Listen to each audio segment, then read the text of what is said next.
Hello again, champion. Since the battle, several of my men have asked for the chance to challenge the champion of Mel Senshir. You slew Malwyn and destroyed the great demon he commanded. They hold you in awe. 5 of our greatest fighters have asked, and if you accept, they will each face you here in the practice yard in single combat. There are 5 in total. Anayan Gaius, Tarek Smith, Saphedra Will, Adrian Tyr, and my sister, Ragnar Sen. Tell me when you are prepared to fight, and I will summon the appropriate warrior. Good luck to you, champion. Excellent. Your first challenger is Anayan Gaius. He is a veteran of more than a dozen campaigns and my personal aid. This should prove interesting. Go with Lyria.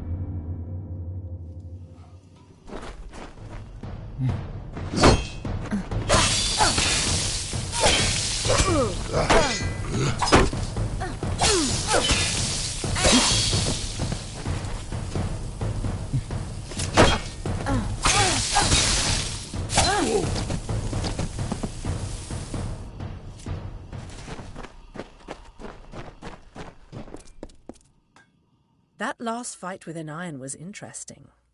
He fared better than I thought, though I was unsurprised when you bested him.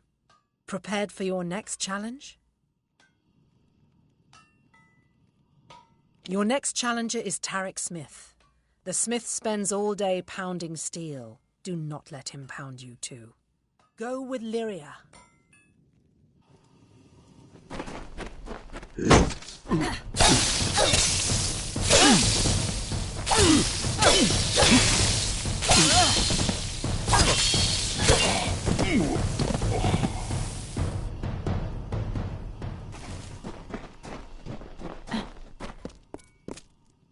You certainly didn't pull any punches with my blacksmith. I hope he can still hold a hammer tomorrow. Saphedra Will is next. Are you prepared? Saphedra is one of my best scouts, quick and agile. Give her any room and she'll make the ring into your grave. Go with Lyria.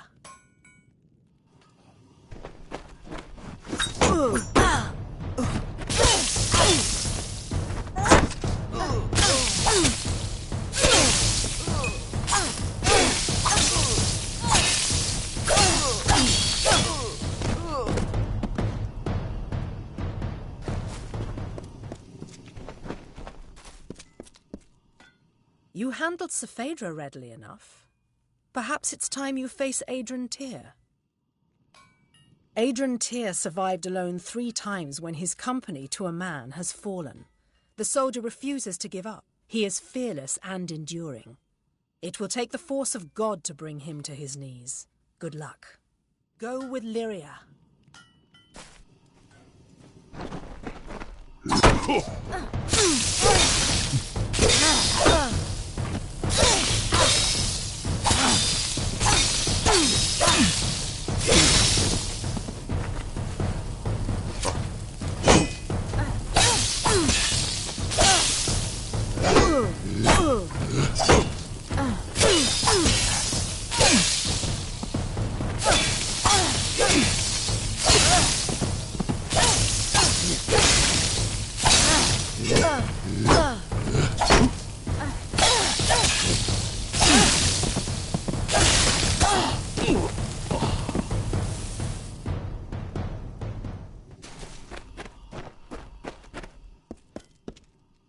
Adrian fell harder than I thought he would. Well done. Your final challenger is my sister, Ragnar. She is the finest weaponsmith in the Alfar army, and a peerless fighter. She will bury her sword in your heart if you are not careful. Do not underestimate her. Go with Lyria.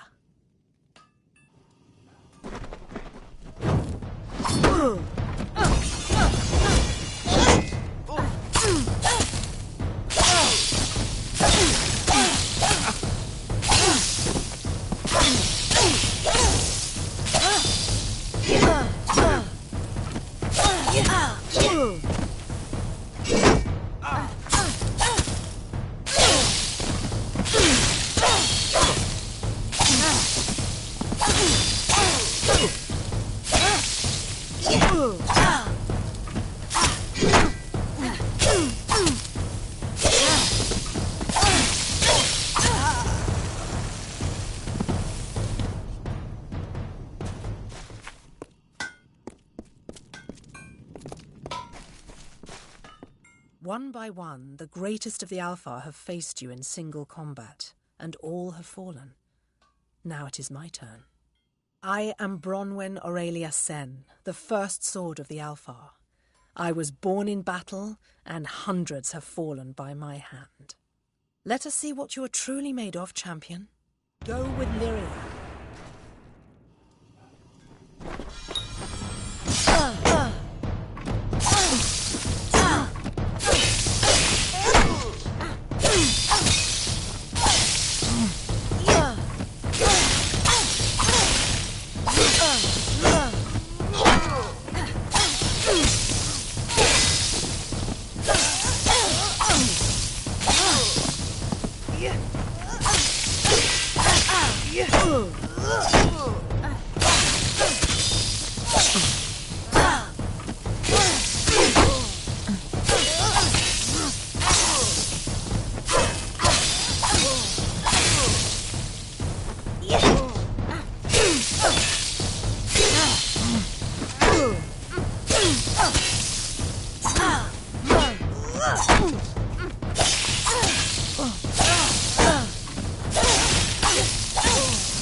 You are worthy of honor, warrior. I have never faced your equal. Take this. Tilera herself granted me this blade for the slaying of the Tuatha champion Zerastes, but you deserve it more than I. The Alpha honor you, champion. May the Tuatha fear your coming. Go with Lyria.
The Tuatha lines have broken, and we still live. It looks like fate has a sense of humor. Please, forgive my melancholy. The champion of Mel Senshir should be cheered, not subjected to my sorrow. I am Adrian Tyr, and I owe you my thanks. Though many have been lost, your courage saved a great many more. I was dead, or I should have been at least, if it were not for a Varani mercenary who threw himself in the fray. He fought like a demon, and I was able to escape. The poor man was not so fortunate, though. I watched the Tuatha cut him off, and then he was gone. It shames me, but I once held such mercenaries in great disdain. But this man, whoever he was a warrior of honor.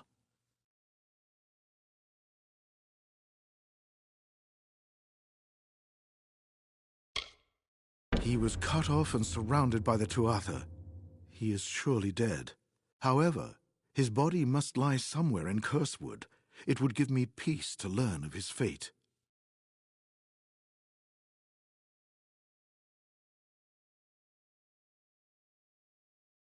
Farewell.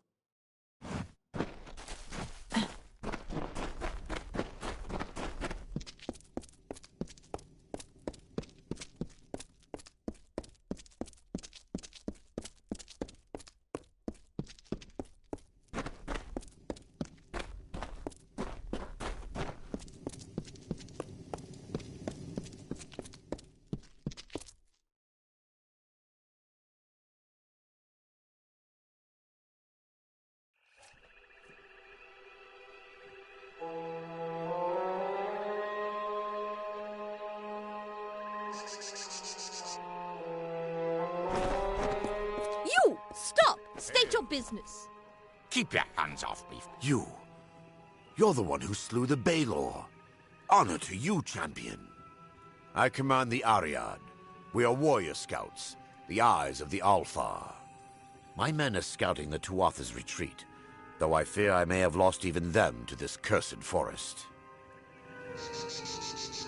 They are overdue. My men are never late. They are either where they are supposed to be, or they are dead. In fact, if you are venturing out into the forest, may I prevail upon you for aid? 3 of my men are missing. If you discover any evidence of what befell them within the Cursewood, let me know. Warrior to warrior, I would be in your debt. And if it would sweeten the pot, there'd be gold for you as well. Later, then.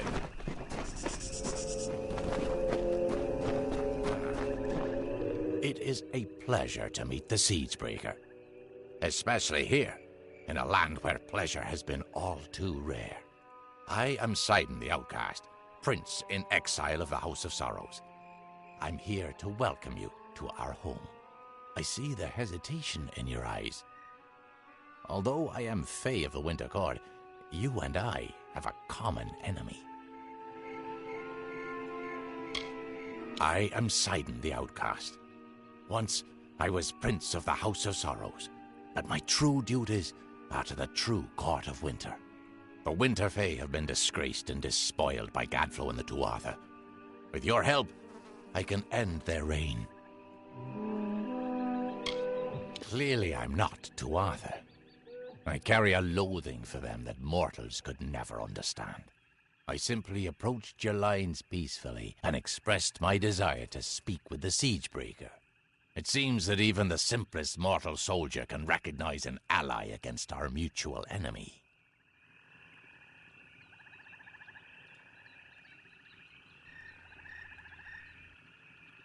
Indeed. You accomplished a great feat here. But the Tuatha Deon are far from defeated. Before striking the heart, you must trim the fat and cleave through the bones. If you wish to put an end to Gadflo's reign, meet my brethren and me at Foe's Hearth to the east, and we can talk further there. I'd rather not talk here. Cluricon is filled with Tuatha spies. Travel to the old ruins at Foe's Hearth. We'll meet you inside and we can talk there. Now be careful. These swamps are treacherous.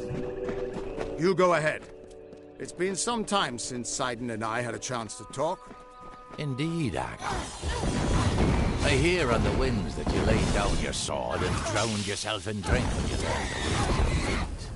And yet you are, sword in hand, again the victor. How is this? Do the winds lie to me? It's a long tale. It started when I sobered up long enough to go bury a friend of mine in Alistar Tower. Or rather, that's what I had planned to do.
It was a time of change. The cycles of the seasons turned as ever, but inside the bones of the earth, there lurked a cold. It was not the cold of winter, Beside the houses of sorrows, pride and vengeance, a new turmoil fomented. A magic hitherto unseen.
Doing out here? Did Captain Drafan send you? Tell him I'll be along shortly. I've got some unfinished business brewing here. By unfinished business, I mean Deadeye, Tuatha assassin, responsible for hundreds of Alfar deaths in the war. The two of us just crossed paths here in the wood not half a day past. I hunted the monsters to shatter Tyr mines. You're the hero of Mel Senshir, right? Think you can lend a hand?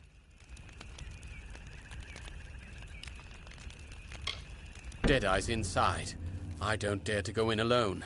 Hundreds of my brethren have fallen to that creature. But you killed the Baelor. so I'll stand here and cover the exit with my bow. You can venture into Shattertier and hunt the hunter, so to speak. Farewell.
tale. Deadeye is finished then. Well done, warrior. Take this gold for your troubles. And now I best return to Captain Drafan. He'll want a full report. Farewell.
Winter is strong in this place.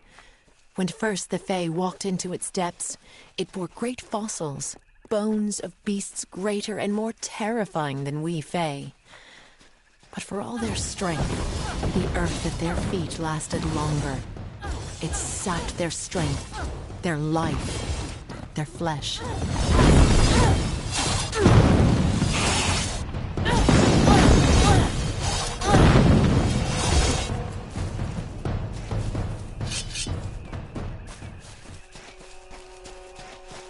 A group of Winter Fae, called the House of Sorrows, have built their lives around the Midden. They feed and tend the bodies there, and sanctify the ground with what dead they bring. It is they who preserve the culture of our people, and make this the cradle of winter. For their part, they have been given a beacon, a small sapling of white bark and red leaves, growing from the bodies in the Midden. They call it the Hallowed Tree.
I have waited some time for you to come, Siegebreaker, and it seems that my patience has, at least, been worthwhile.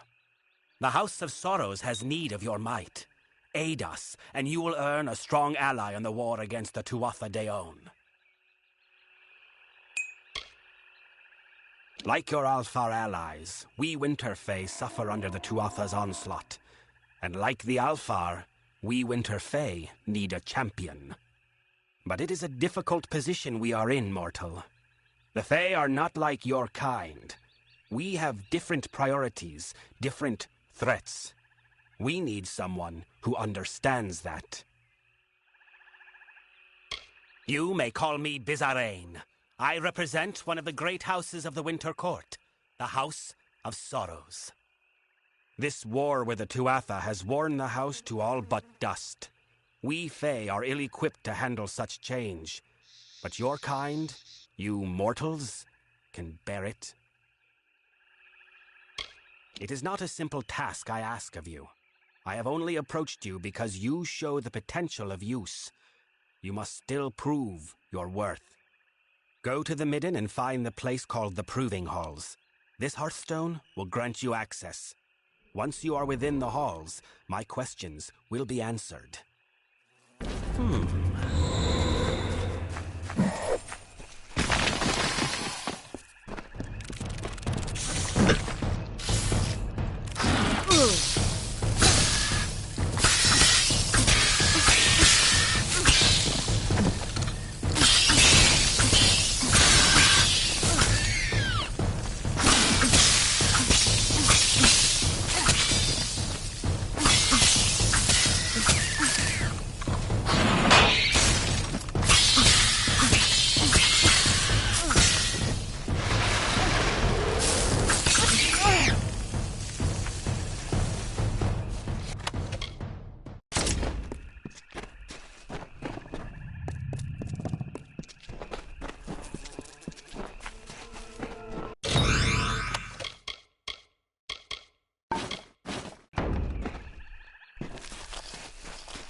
Journal.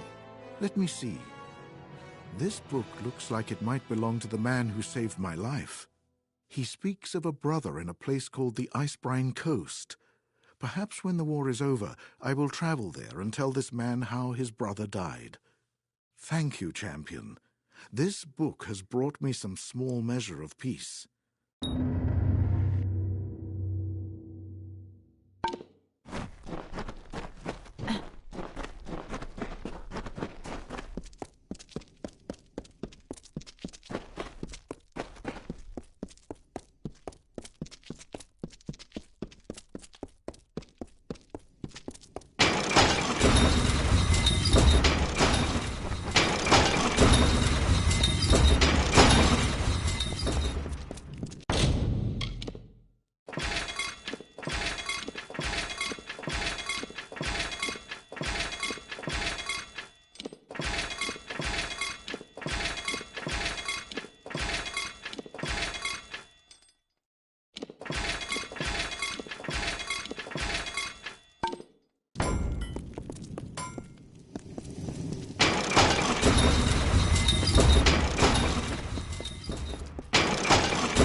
Hail! So 2 are dead, and Herc still lives. That is good news, at the least. Though I'll need to have words with him about refusing to check in when he was supposed to. Still, I owe you much. Take this gold in gratitude. Perhaps in the coming days we can work together again. Farewell. Hail, warrior.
Solemn, solemn, hallowed tree, glory to the graveyard be.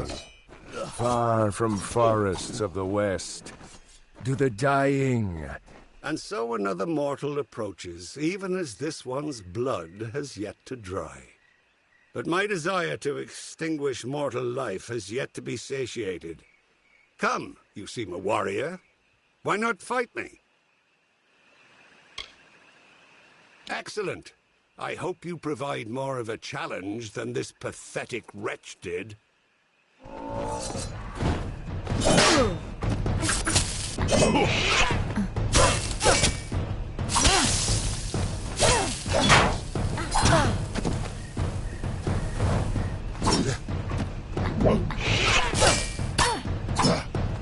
Enough of this farce. I have fought more than enough mortals on your terms, on your ground. Let us see if you are as powerful in my domain. We will finish this fight in my hollow, Tyne Hill. The magics of the Midden run strong in that place. I will be unbeatable!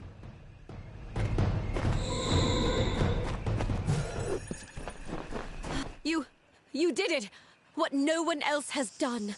You actually bested that monster. It is much to ask, but none in our camp have been able to stand against him. You must answer his challenge. Fight him again. Kill him, for the sake of our mission. We don't know. He's not Tuatha, but he damn near fights like one. He's been coming here, dueling us one by one. There's some sick point he means to prove by gutting us. And those he doesn't kill outright are dragged back into the Midden with him. Please, we're scouts, not seasoned fighters. We can't complete our mission if this headsman continues picking us off. Thank the gods. If he called you to Tyne Hill, then that means you'll have to fight him there. But be warned, this Fae uses magics we haven't seen before. It's like he's feeding on the energies of this place. Or worse, there are those that fall to the headsman, but then there are others, prisoners. What he does with them in Tyne Hill, no one knows. Find the headsman. Finish him. Mitharu, praise be to Mitharu, and may his blessing be upon you for visiting this humble camp. I am Krieger, a humble cleric of Mitharu. I have accompanied these noble Alfar in peace, and I would make use of you in my mission if you are willing. The world needs to know how many of Mitharu's children gave their lives to fighting these heathen Tuatha. You will find an earring upon each soldier who has been slain. Bring the earrings to me, and I will be able to tally the dead. I'm glad to have your help.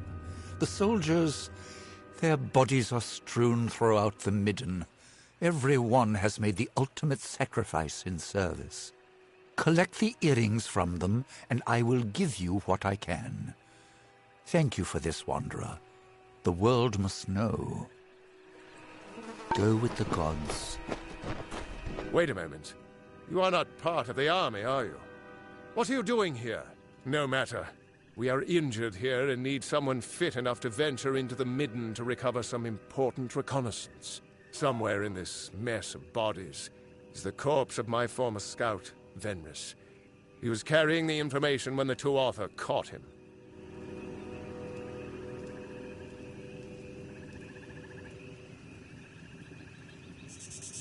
All I know is that it is somewhere in the Midden, along with thousands of other corpses. But Venris was an unusual scout, and that might help us track him. You see, Venris bonded strongly with a wolf when we first arrived here. The wolf still lives, and I have no doubt he can find his master's body.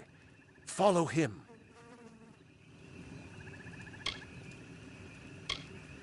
Even if you knew what Venris looked like, it would not make finding him amongst all these bodies any easier.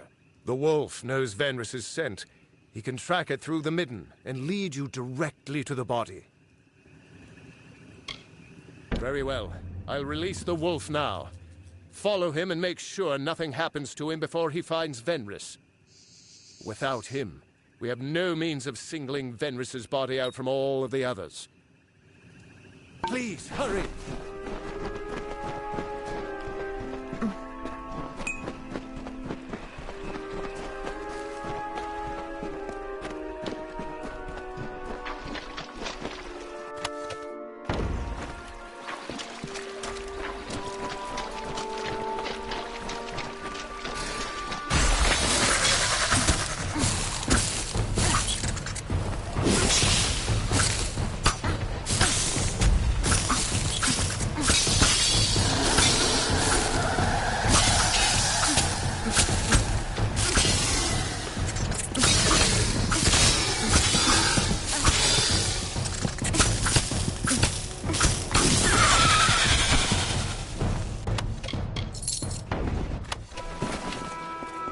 And they sleep beneath the limbs, while we sing these mourning hymns, as the dead embrace the land in the earth's embalming hands.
Wooden gravestones standing tall by the sorrow's weary hall.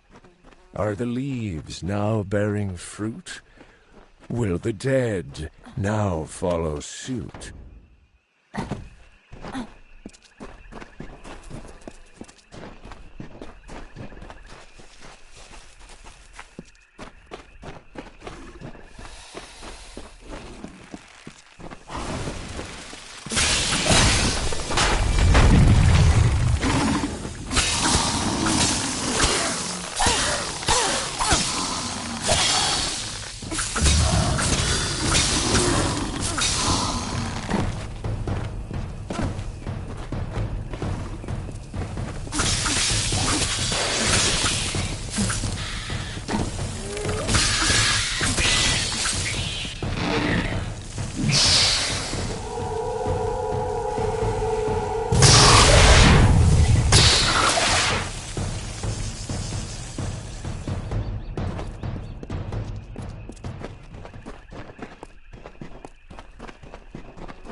Are the Alfar nature's meat food the ravens meant to eat?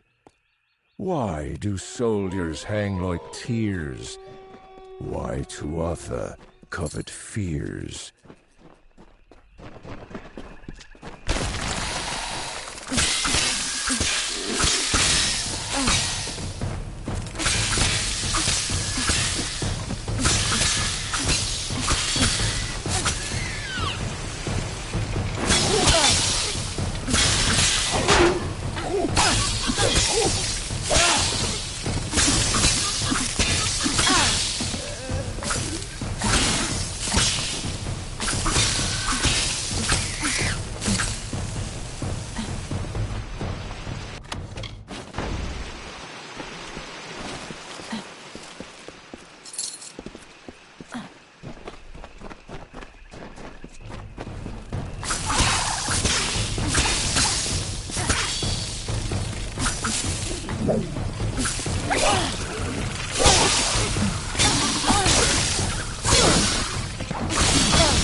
Hanging gallows tree, spreading baleful tyranny, ruined terror of the war, hallowed ground for nevermore.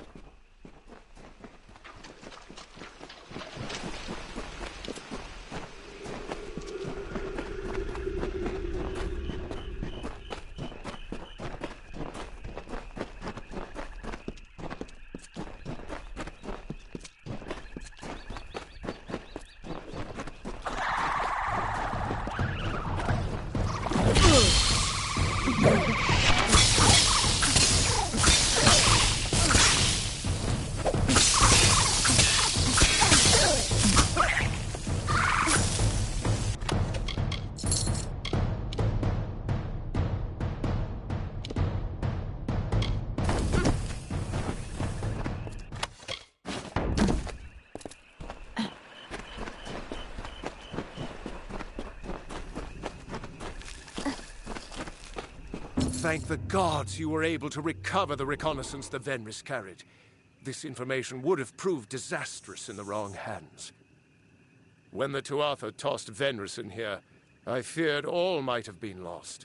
But thanks to you and his wolf, the armies will not suffer the same fate as Venris. Take this. It is not much, but it is what we can offer, along with our thanks.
Farewell.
The jester of the King of Winter, the fool who made a mockery of life, of everything, languished in a discontent.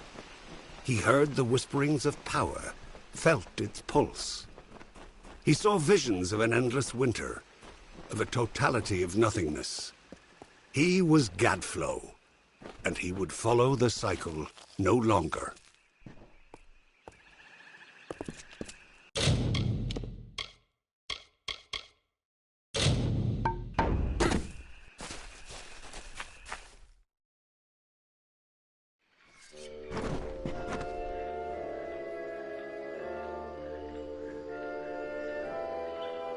I have waited for you, mortal.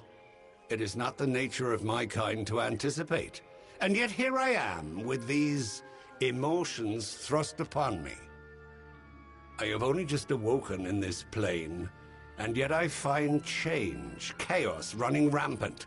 Who are these Tuatha? What has happened to our midden? The Winter Realm is racked by war, my people's magic in decline, and mortals scurry over my homeland. A travesty that I must right, one mortal at a time. There is an order to all things. Summer to winter, growth to rot. So it was when I last walked these lands. What has happened while I slept is an affront to nature. The Fae declining while you mortals wage open war with them? Impossible. The Winter Court is sundered. If these Tuatha care not for the natural order, then I shall restore it. Come deeper into Tyne Hill and witness the strength of winter.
And so you arrive.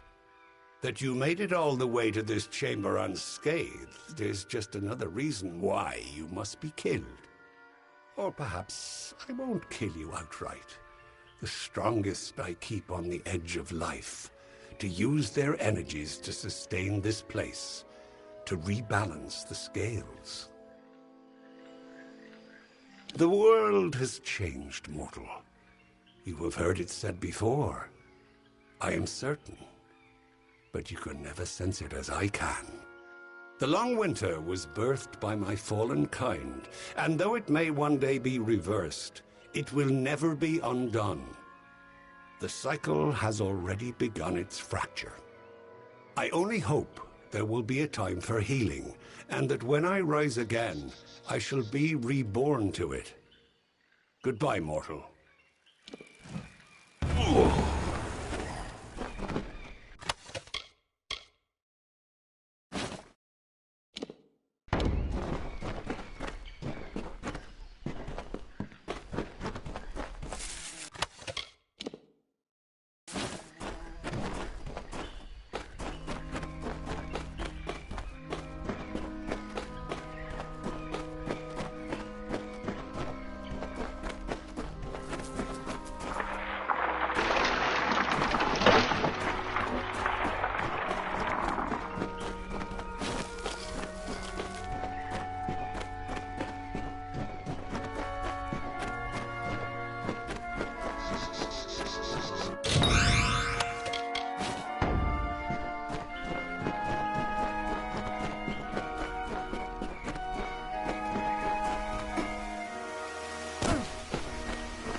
It is over then. The headsman will bother our encampment no more. I hate this place. That it might drive a soul to think butchering us was some kind of justice, and what he did to those prisoners. But it's over now. We don't have much to offer, or rather, much to spare. But please, accept whatever reward we can give you. Many thanks, stranger. Goodbye.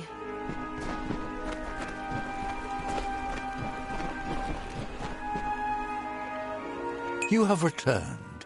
Very well. If you find you have time, go with the gods.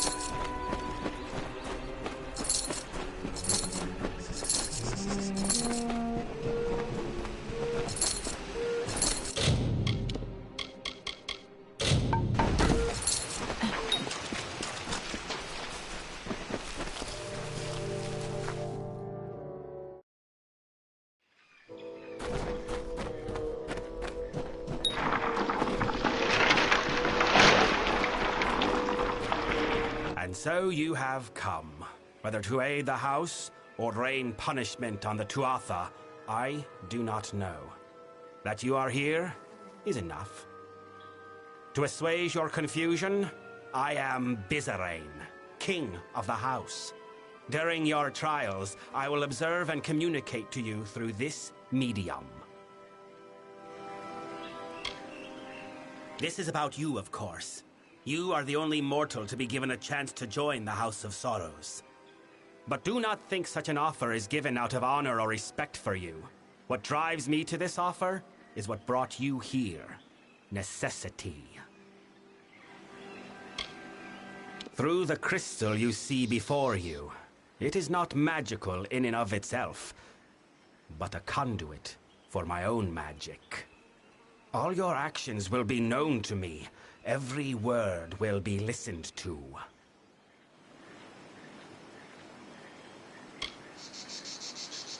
What you do is of no concern to me. What I hope to evaluate is what you are, to know how you might best help the house. I have locked the way behind you. The way forward is your only path out of these halls. I can tell you no more, other than that I will be watching.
Mortal, the beast will kill me if you do not help. Beast roam these halls, mortal. Once these lands were quiet, gentle. Now they mean to kill all that tread upon it, even the Winter Fae. My people have lived in peace for decades, centuries. But now we're awash in war and corruption, and we cannot stop it. I do not know. The Midden, it has been sullied. We've never feared such assaults until recently. Wait, what was that? It is here!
So you have completed your first trial. Your actions spoke volumes, but your reactions are just as pertinent. You killed the creature that was chasing that woman. Why? Your crude attempts to elicit answers will not advance you any farther with me. Ahead, you will find a Fae of Sorrows, dying of poison. I hope you display more finesse when dealing with him.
Please, are you the mortal that Bizarrain has brought to aid us? The one he is promised? Thank mercy I have been poisoned. But now that you are here, you can kill me. Please, end my suffering.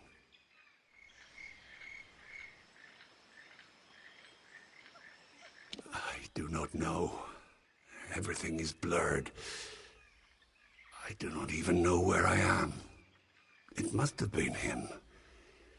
He does whatever he cares with his subordinates.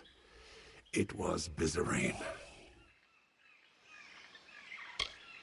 Thank you for ending this.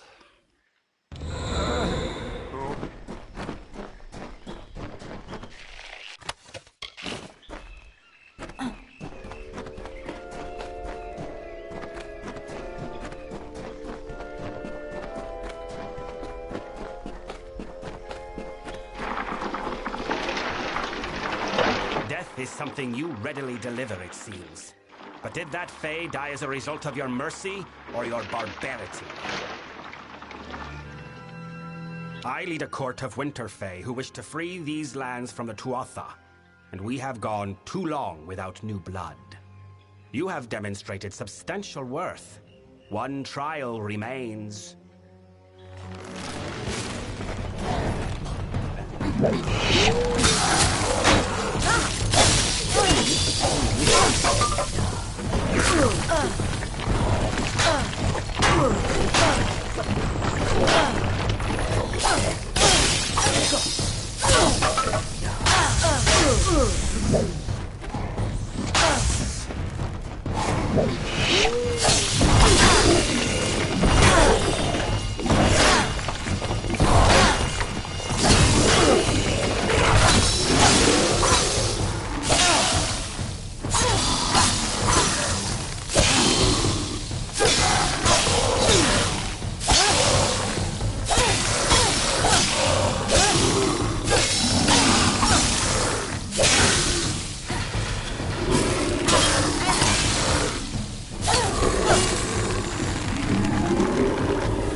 have reached this chamber at last. The time of trial is over. No more apparitions, no more questions. The House of Sorrows has always held a precarious position in this world, and now we hold on to it by the tips of our fingers. You think you have broken the Tuatha's grip on Cluracan. You have not. Even now, the Winter Fae and the House of Sorrows are subject to their malice. The House of Sorrows has always existed to preserve and maintain the oldest traditions of winter. We are the essence of these Fae lands. The House holds an authority among the Fae that the Tuatha have always coveted. Now, they finally seek to claim that power for their own. We must conclude your trial. Ready your weapon. You are to strike me down. Because there are trials that I can observe from afar, and others that I must see at hand. We have reached the trial that I must be present for, if I am to test you truly. What you need to do and why you must do it are two very different matters, mortal. I deal in instructions, not explanations.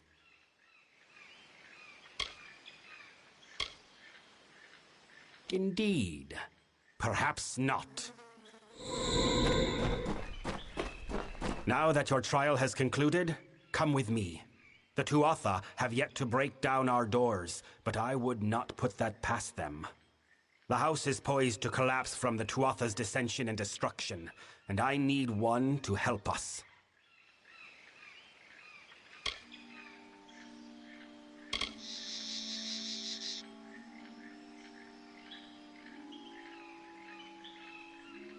Then welcome to our ranks, mortal. The Hearthstone I gave you at the start of the trials will now reflect your affinity with us. Come, join me at the House of Sorrows. I will show you a world stranger than you have ever seen.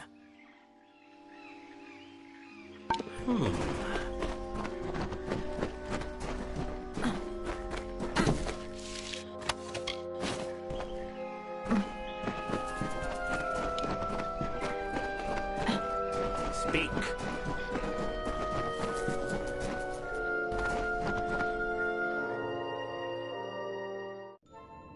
Speak.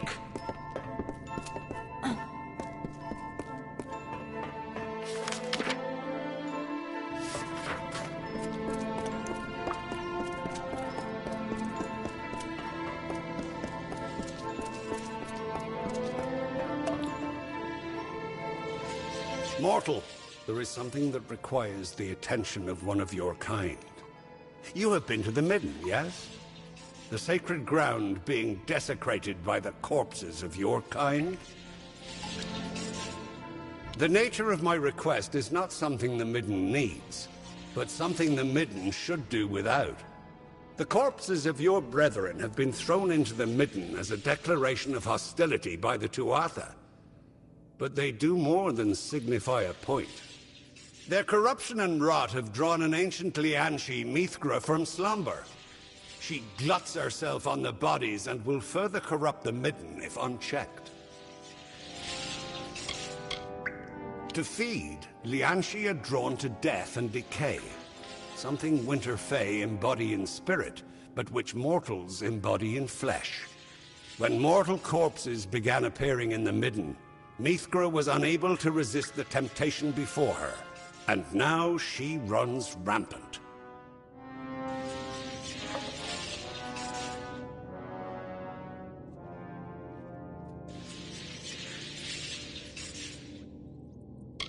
You cannot hope to solve the problem with a simple application of violence.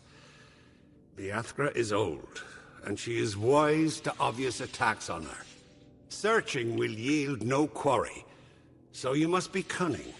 If we cannot find her in the Midden, we can force her to return to her den beneath the house. Find fresh corpses, the ones Mithra prefers to eat, and cremate them. With no food to scavenge, she will return to her den. Then you can kill her.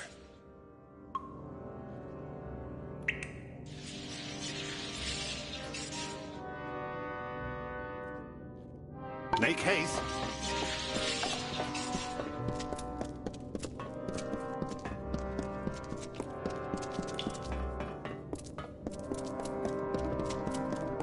Speak. I have a task for you. Of late, there are many in this house who have come to view my authority with disdain. As such, there is need of someone unbiased by our house's history and the traditions therein. Someone such as you. We must move quickly. The Tuatha will not hold their strikes for long. Let us stop their next blow. You fail to understand. Although the Tuatha wage war with us, as they have with the Alfar, they do so by other methods. Our enemies are subtle. They target individuals, not armies. They strike at convictions, not cities. And by doing so, they can retreat to where we cannot find them. For all our years of struggle, we know only this: that our enemy is led by a Tuatha agent, Saturnin. He is the master of this shadowy coup.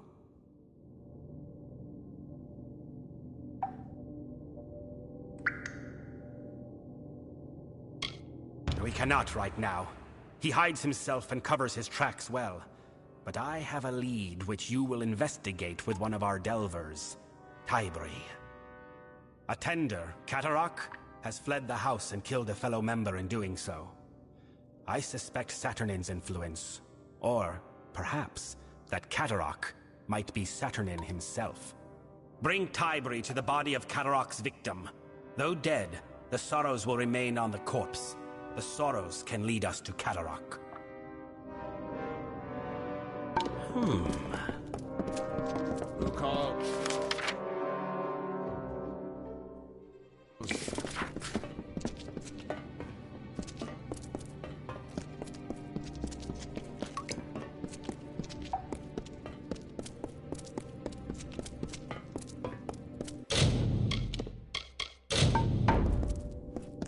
What is needed?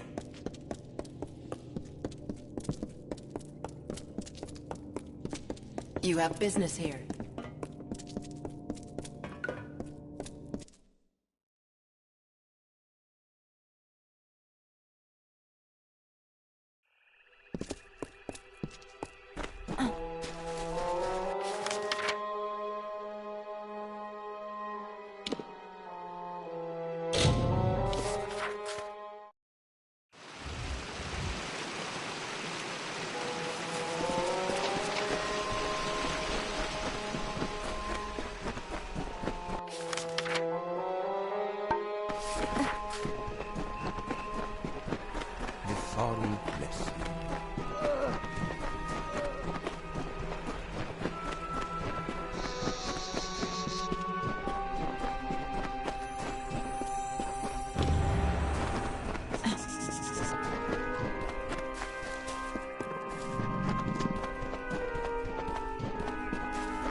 What is it?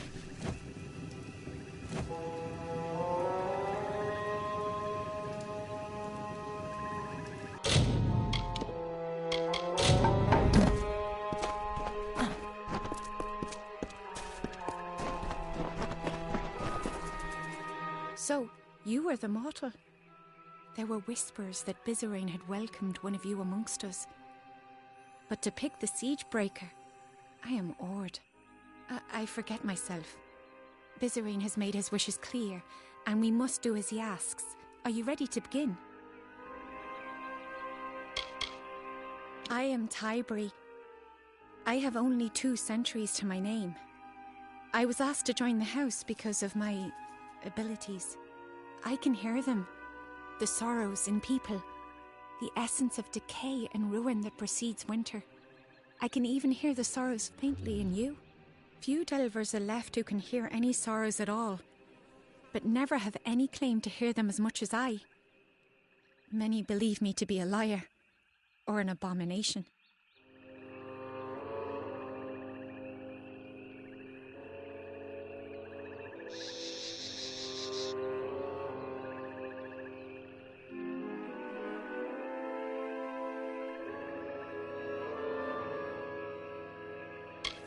The Midden was once a sacred place for the House of Sorrows, for all Winter Fae, where the bodies of the dead were left to decompose. Our bodies do not rot as mortal corpses do. So when Saturnin placed the bodies of mortals here, they putrefied, corrupting the Midden. Scavengers and beasts now roam the Midden, and the body we seek is deep within. I must have someone to watch my back. Farewell.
The body is here.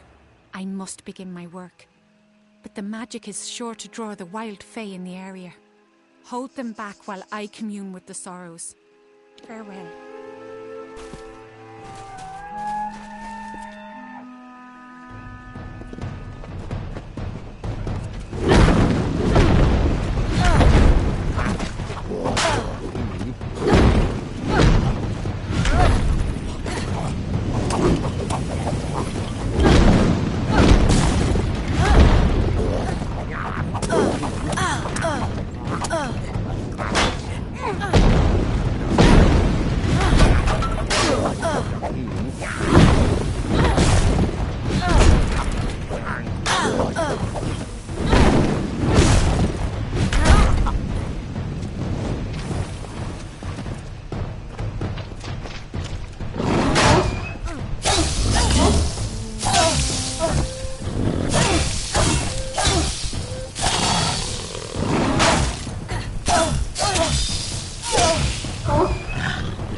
It is done.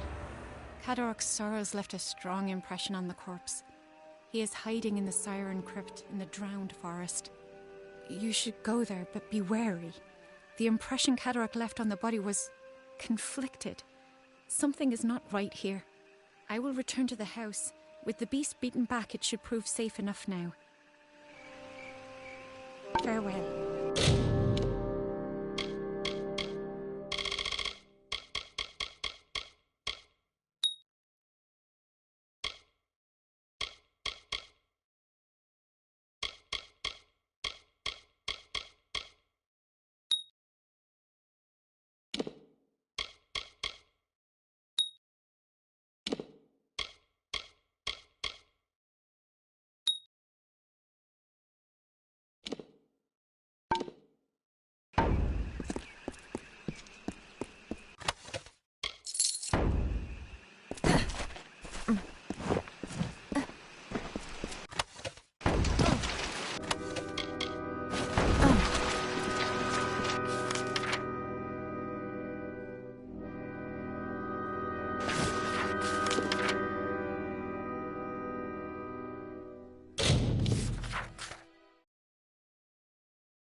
I have felt the energies of Mithra fade to Ashara, mortal. I am glad that this business is concluded. At least the Midden will not be in danger of corruption any more than it already is. I thank you for your part in keeping it so. As payment, take this bauble. I discovered it on a body on one of your kind. May it be useful to you in your travels. Yes, yes.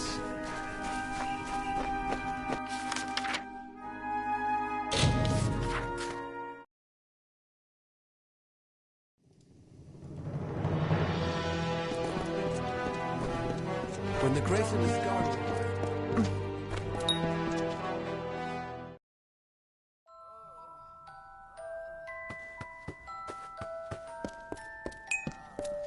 I am Coriolis. Scathe head, sir. Farewell.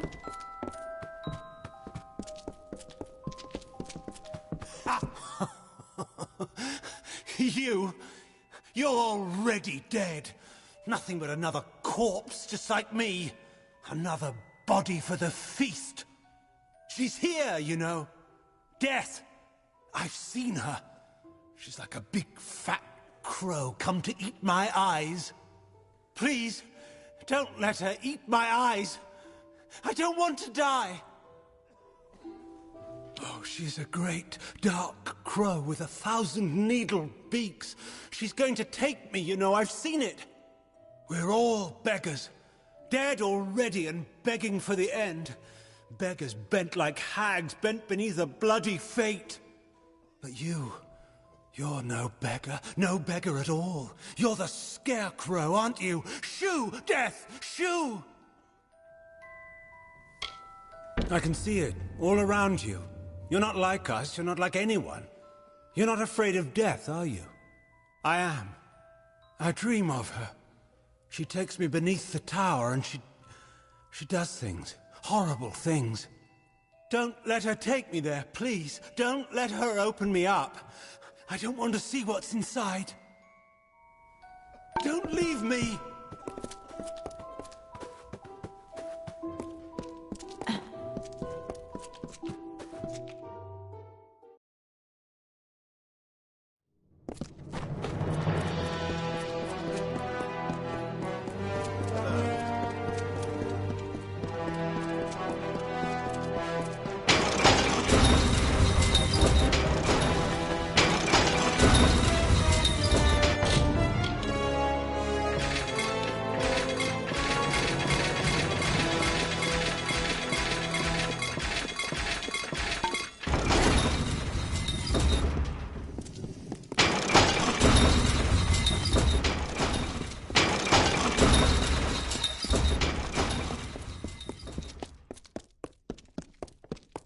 Lyria is smiling upon us.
The prattling of a madman alone, could you? This is my sanctum, trespasser. You couldn't possibly understand the work I'm doing here. I fear I will need to kill you now. Perhaps the process will provide some insights into your unique power. Don't you see? The physiology of the mortal races is a book we've barely begun to crack. You couldn't possibly understand. I take these young men and women and I open them and I see what truly lives within. Magic is changing and so are those who wield it. I am merely bold enough to look and learn the how and why. How unsurprisingly noble of you. Few possess the intellectual acuity to appreciate my work. Very well. Perhaps I will learn something from your death. Ooh, this will be easy.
She's dead, isn't she?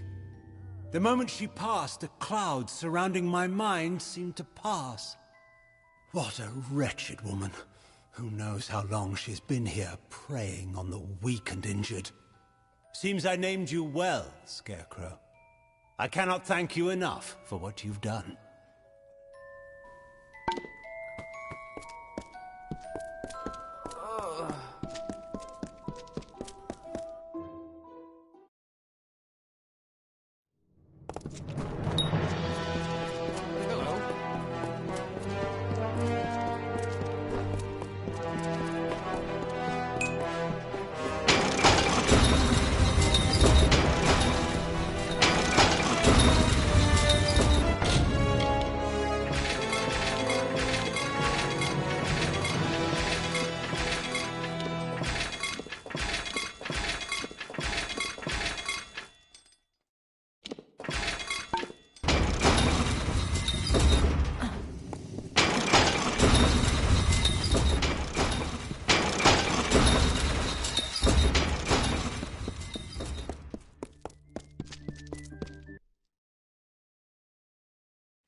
General Talera. Yes? Can I help you? Take a look and let me know if you... When the great Niskaru arrived, I thought we would...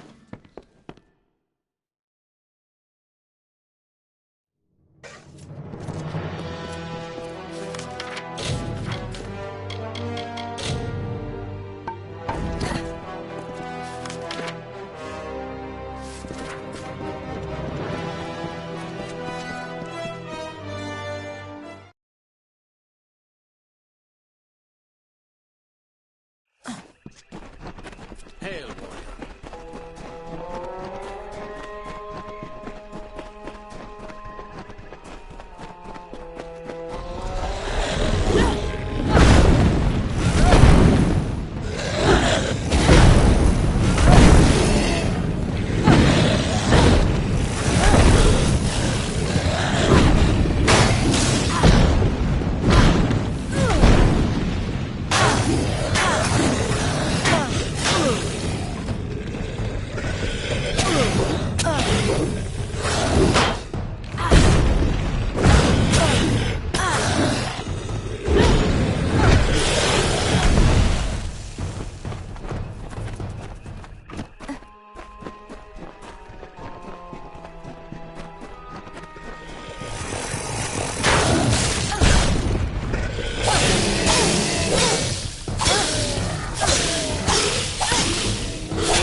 You there!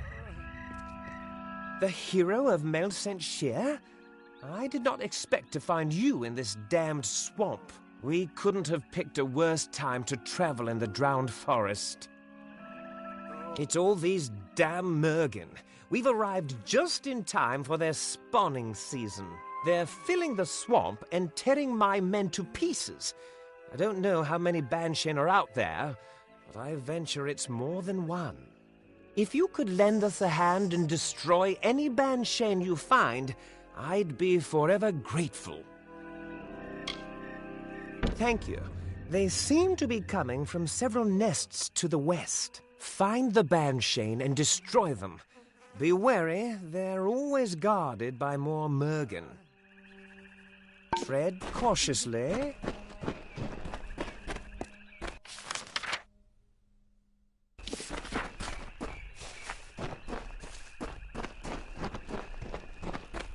Greetings, traveler.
You are Bizerane's cat's paw, then?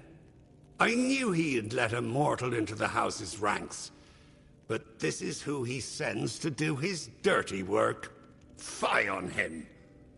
You may return me to the cycle, but if you ever see your master, tell him this.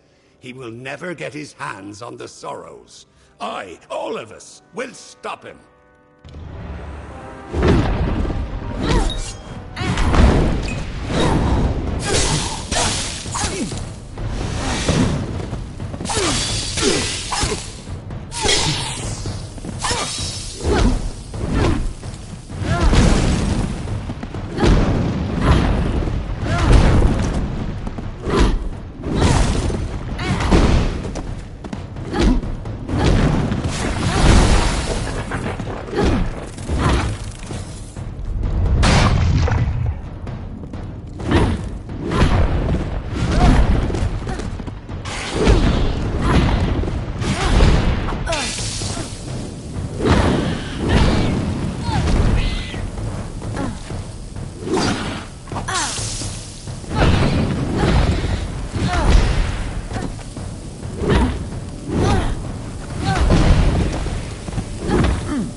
Have you perchance met an Almain around here named Deod Dungaris? The damned fool got himself dragged off by Murgan. I am on an important mission for Templar Julius Mavern. He has sent me to recover an artifact from Bunlock, this hulking castle here. Things haven't gone entirely to plan. I got stuck in Melsenshire for what seemed like an eternity, and now Murgan have run off with my porter. Would you help me out for a bit? I'll pay you for your time. I'm afraid I don't know the exact details. Only that it is small and easy to carry. It must have been built by fools, constructed right in the middle of a Murgan breeding ground. Didn't take long for the Murgan to move in and make a feast of the original owners.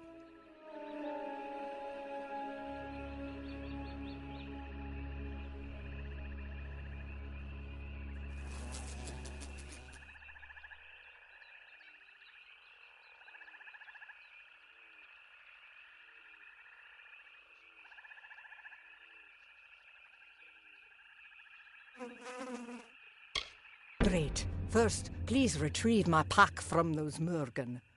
Deod was carrying it when he was captured, and it contains the key to the castle. I'll meet you at the entrance to Bunlock once you've retrieved it.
The High King Mathon ruled the bleak, silent fields of Wintertide.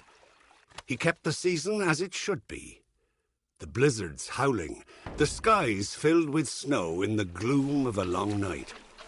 He purified the land under a white blanket and allowed death to end the slow decay of autumn. The woods paid homage in leaves. The waters paused at his arrival. The world revered him in a barren stillness.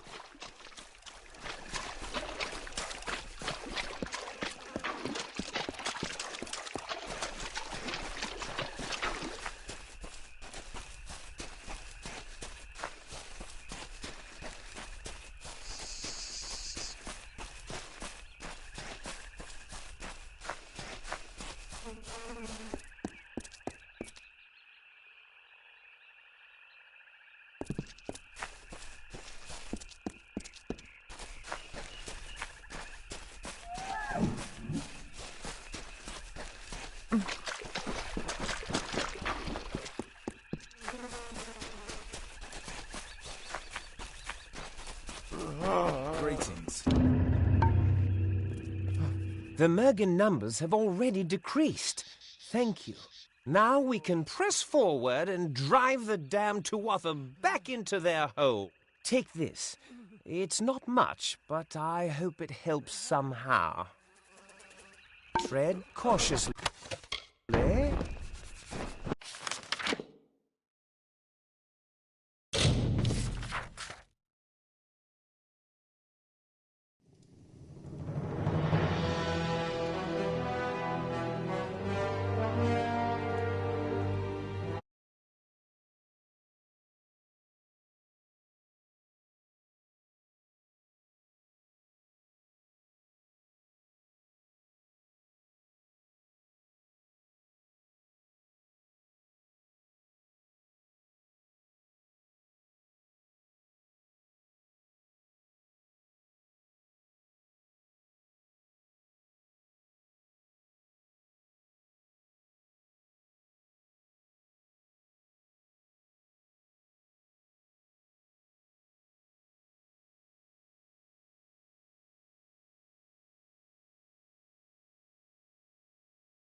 You have finally returned. Much has happened since you were away. The house has been sundered. Not by Tuatha, but by ourselves. The house has rebelled. The other members of the house have marched against the Tuatha. I'm afraid they may have attacked Bizarane. I do not think he is dead, but we must see to him. Saturnin is watching us. I can sense it. If Bizarane is left undefended...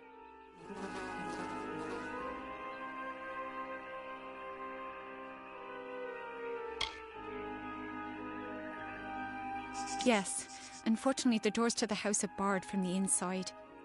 I'm capable of shadow stepping through, but I'm afraid that you, as a mortal, must take a longer route. Go through the proving halls, but be warned, Bolgan roam those corridors now. Saturnin's already started moving to crush us. Farewell.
Just what he wanted.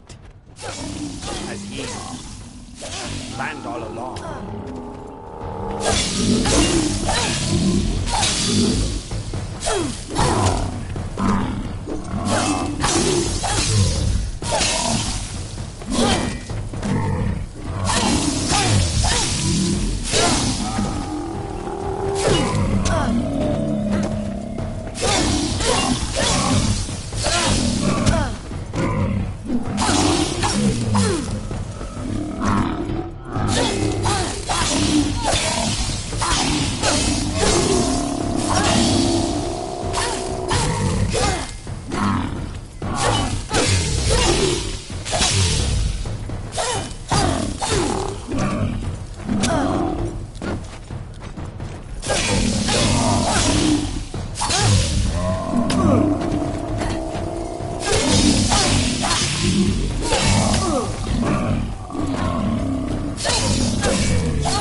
You have arrived as Tybri said you would.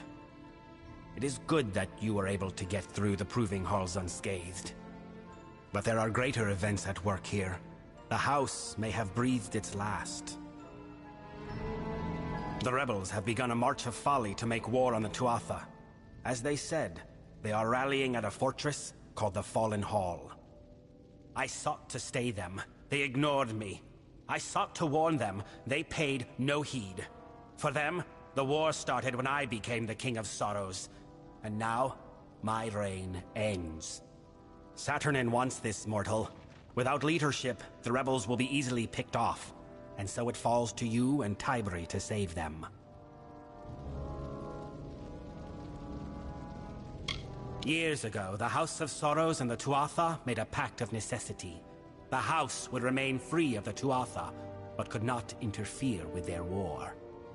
In addition, the Tuatha demanded we appoint a more amiable king, one who would uphold the pact.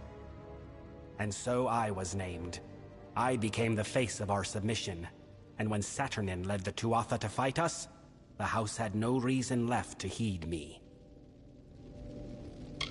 No, I will not have every last member of my house blundering to their death like a fool. Unlike Fae, mortals cannot be reborn. You will get your wish, in part. Saturnin will have to reveal himself in some form to attack the rebels. Confronting him is your only priority.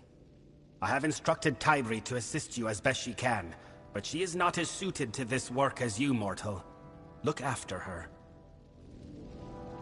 They are in the Fallen Hall.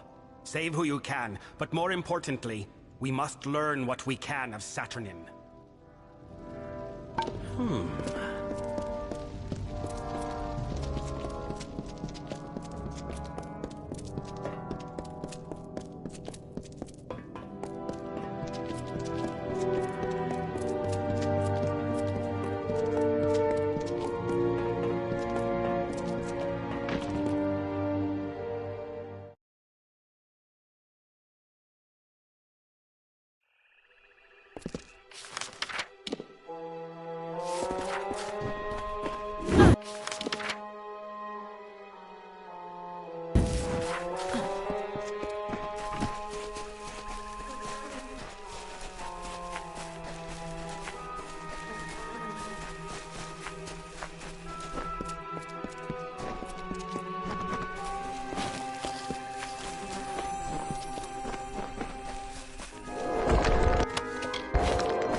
You.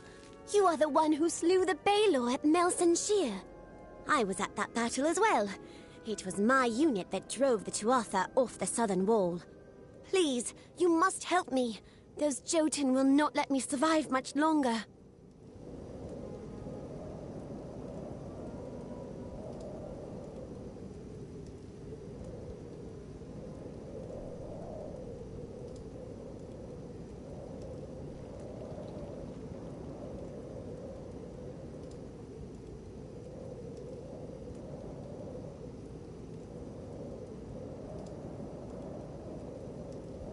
The key to this cage is held by a Jotun rune lord, just down the road. That fat bastard comes by here every morning and taunts me with it.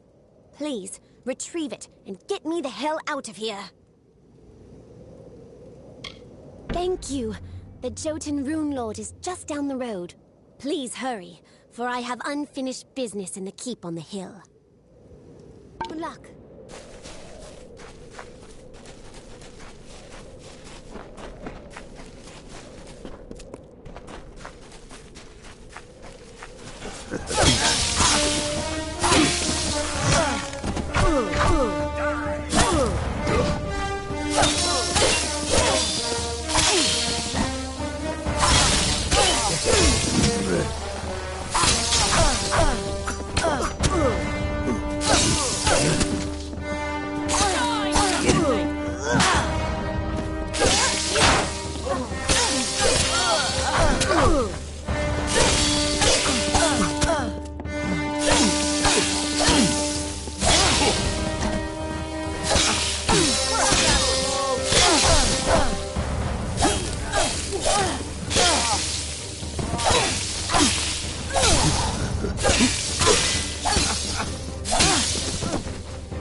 There are rumblings in the Court of Winter.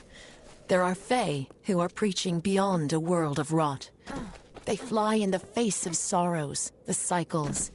They do not honor our tradition, but they are wrong. There is no winter without death. There is no growth without decay.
It is a dark place we have come to. I can hear the sorrows of our brothers and sisters. They are crying out with each sword stroke. Saturnin has tainted this place. We must head deeper into the hall.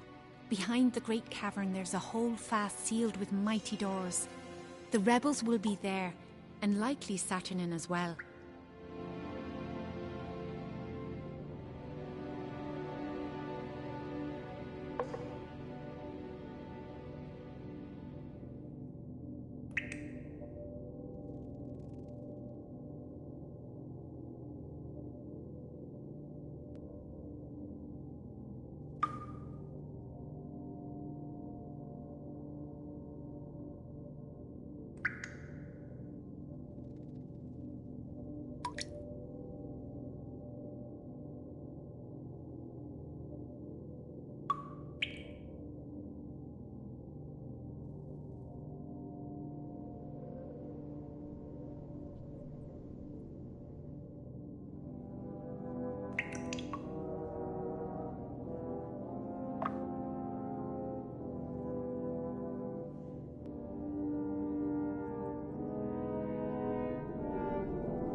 Farewell.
The leader, Saturnin. That was the leader. It must have been Saturnin. And if he's heading in there, that must be where the rest of the House of Sorrows are. We have to get past this door. We need to stop him before the rebels are all killed.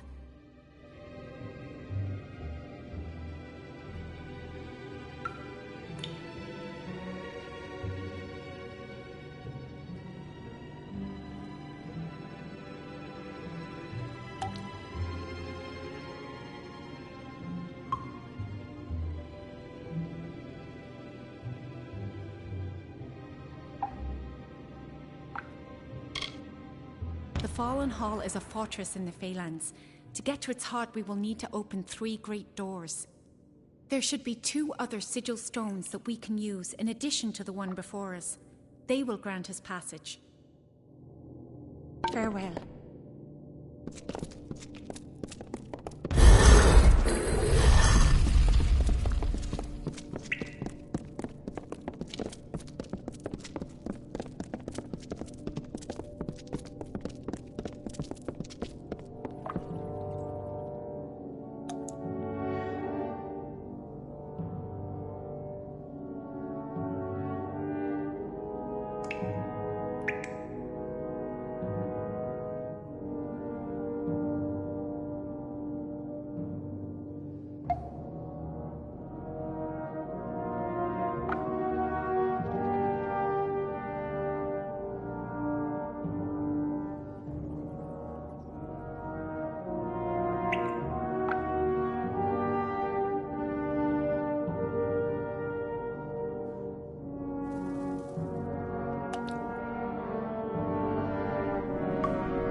Yes?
path is cleared. Farewell. Oh, this is splendid. I was worried I would have nothing left to see to after I slaughtered these wretches. You are mistaken, little one. I am not Saturnin. Though I can see where you might have made such a mistake, even I have not seen his face. But I have heard his voice, and the orders it carries, and that is enough. Now, let us fight!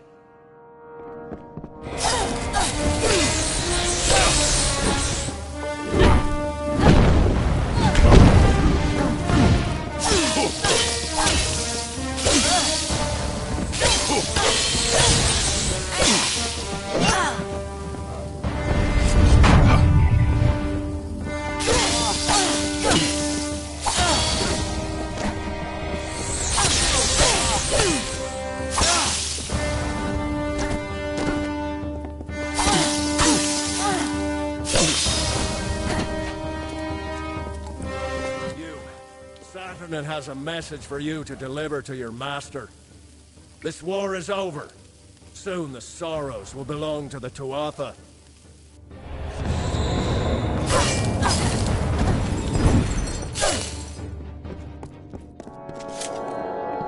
I can scarcely believe it. All this death, all this destruction, and we have nothing to show for it. No Saturnin, no safety. The Weeping King left the world with good cause. For all that is left of the House of Sorrows is ruin.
We must return to Bizrain with this news. He will want to know what has happened here.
well.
Yes?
Yes?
Speak to Saturnin. This latest wound he has dealt may be fatal. He need only for us to succumb, and then he can find these sorrows. So that is what we will deny him. Let our losses harden our resolve. Where once we sought victory, we shall now seek attrition. Fae are the embodiment of magic. When a Delver takes the burden of winter from a Fae, those burdens are in the form of magic. Over centuries, these magics have been collected, contained in a secret location. The sorrows that Saturnin seeks.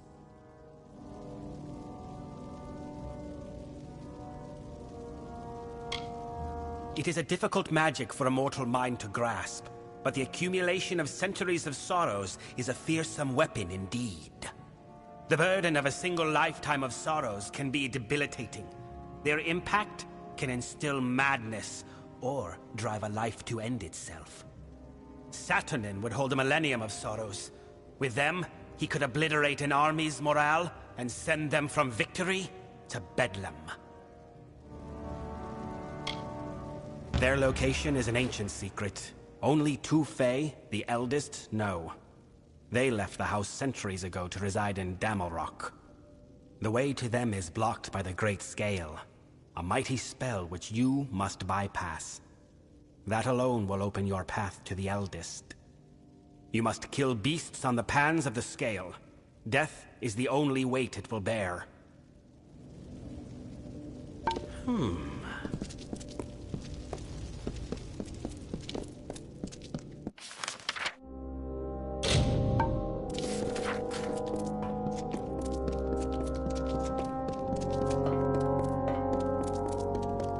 Yes.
on your guard.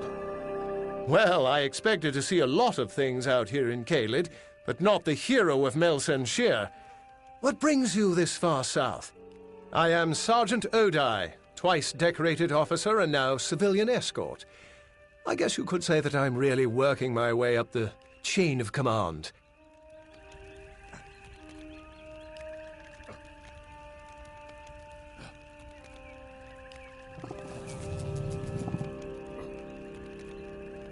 Farewell. What are you doing here? Hail, adventurer. I am Bruin the Bard, spinner of stories, seeker of adventure. Allow me to welcome you to the Caelid coast, haven to the wise and wicked. These brave soldiers, the finest of the Alfar armies. They escorted me all the way from Melsenshire to these verdant lands. Alas, our journey together has come to an end. But there is still adventure to be had, so join me. If not, then I bid you fair warning. Your journey shall be far less exciting without this storyteller at hand.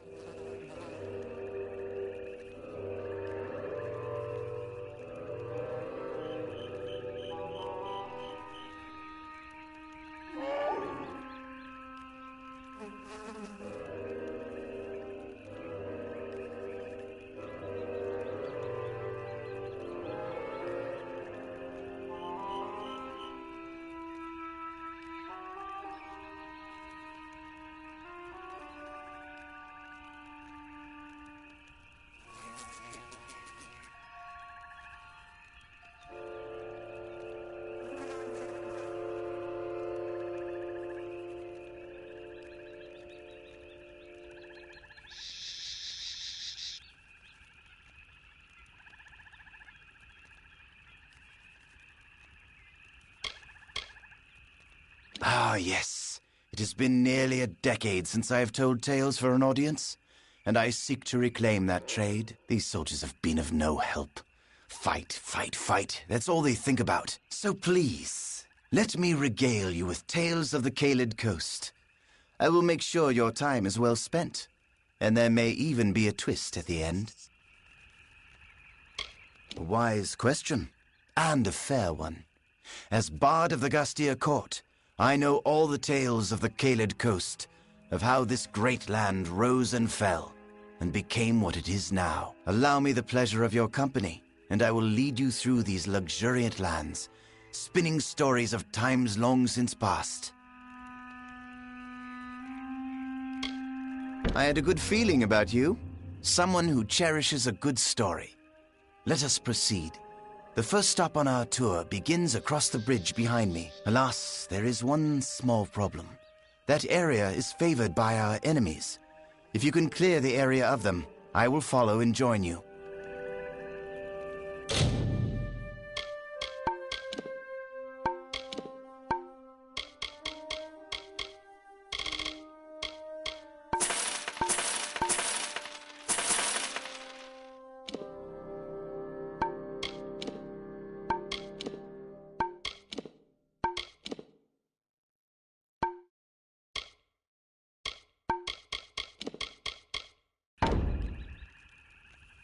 Goodbye.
Through the woods and mountainside, through the hollows and green meadow, through the summer, winter, day and night, through the hallowed halls of seasons and song, through the vengeance, pride and sorrow, echo the footfalls of the greaves of the Fey Hunter.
The Tuatha have brought war to the Winter Fae.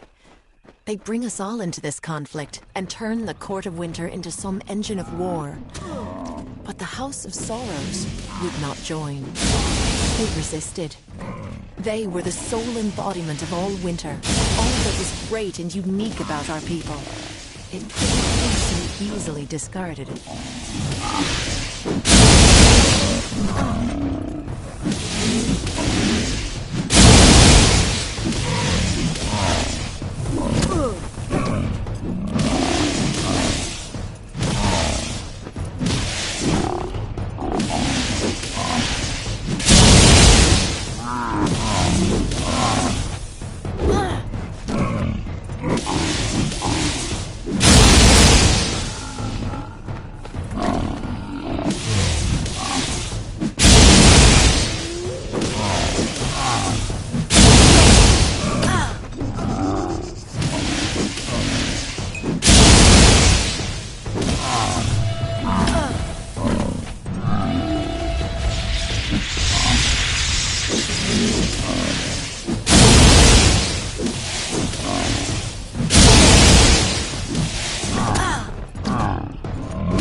Hello. Excellent work. You are clearly much more proficient in the ways of war than most visitors of the Kaled Coast, even the soldiers.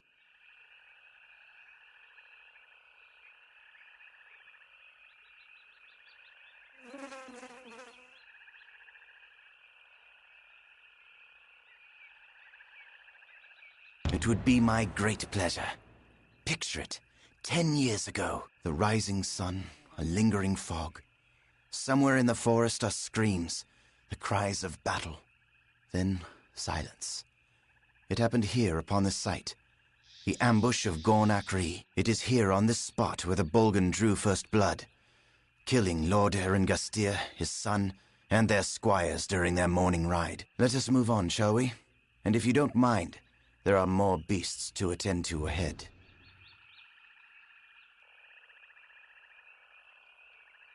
The Bolgan have infested the entire area around Castle Gastir, my old home.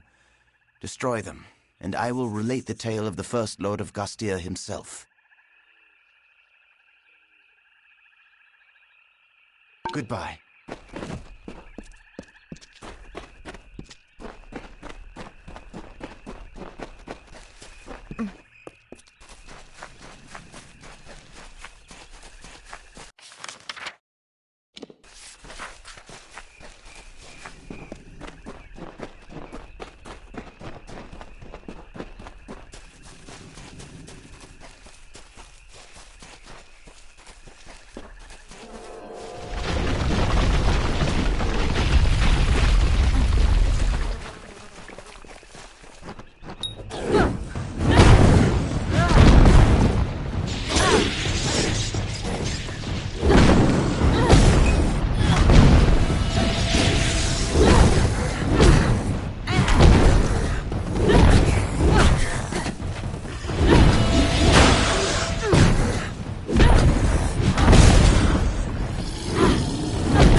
My friends used me for their own gain, and why not? I was, after all, a powerful sorceress who commanded the elements and conjured fear in the heart of any who would oppose her. Oliscar, my apprentice, the entire time was inciting the rabble against me, the witch.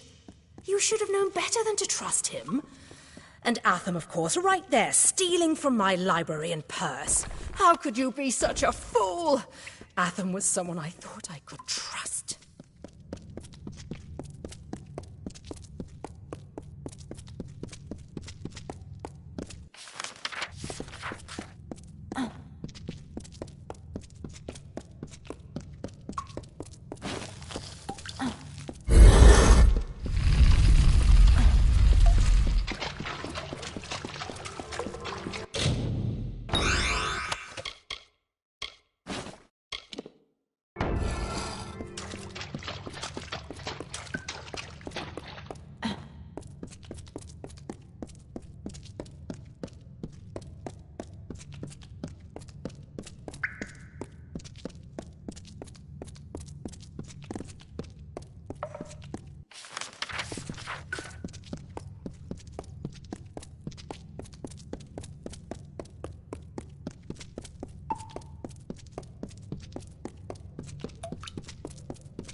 How curious.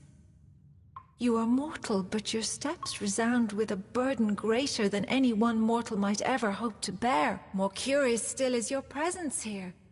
The great scale is not idly moved, nor is my reverie broken without cause.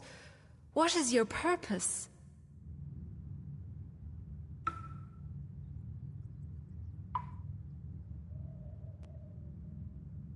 And so I am finally exhumed. But Bizarane is not the King of Sorrows from whom I hoped to draw summons. Indeed, I know the location of the Sorrows. They were never meant to be retrieved, but neither were they meant to be exploited. Before I go, I must request that you rouse my counterpart, Kaelrod. The ages have sent our paths together. I will not break it now.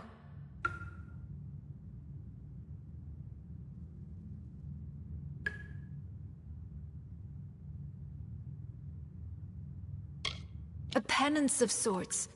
Long ago, Kaelrod and I served the Weeping King.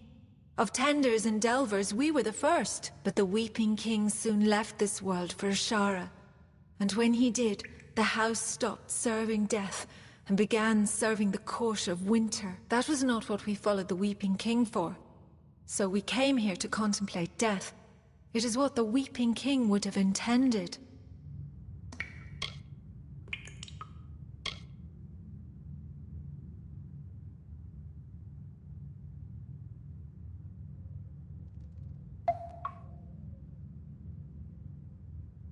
When we first came to this place, we vowed we would not see each other until our contemplations were complete. I thought that day would never come. As I was on one side of the scale, you will find him on the other. I will leave this cell and wait for you to find him. He is on the other side of the great scale. You will need to rebalance the scale to reach him. Goodbye.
Sorrow precedes you, mortal. It is almost enough to shift the great scale on its own. It has been centuries since my reverie was last disturbed. For what cause are you here? What could a mortal possibly want with me?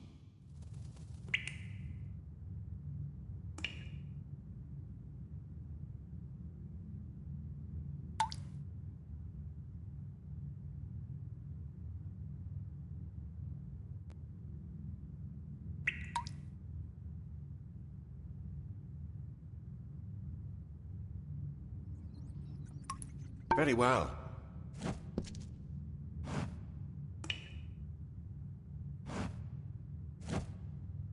Sorrow precedes you, mortal. It is almost enough to shift the great scale on its own. It has been centuries since my reverie was last disturbed. For what cause are you here? What could a mortal possibly want with me?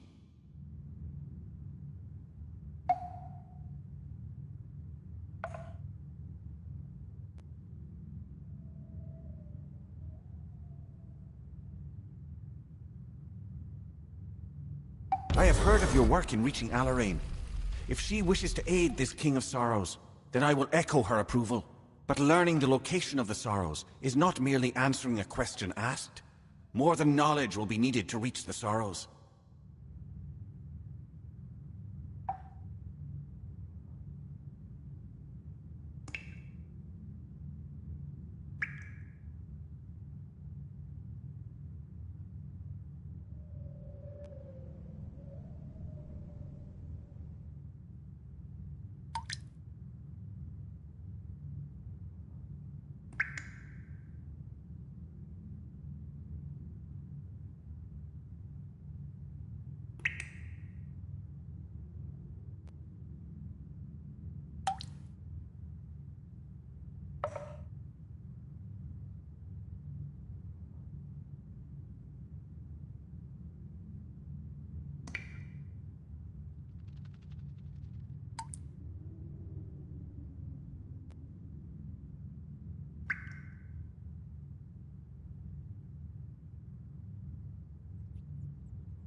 We will meet her in time.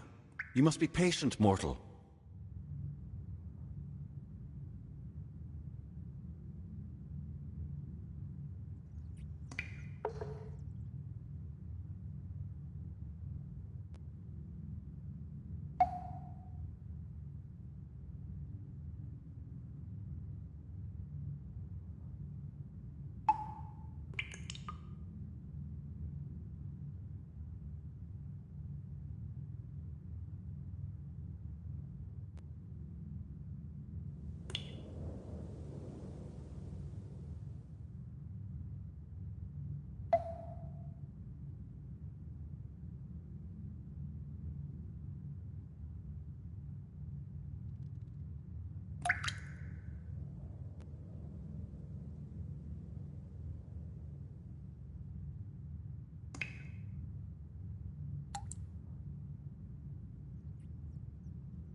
Very well.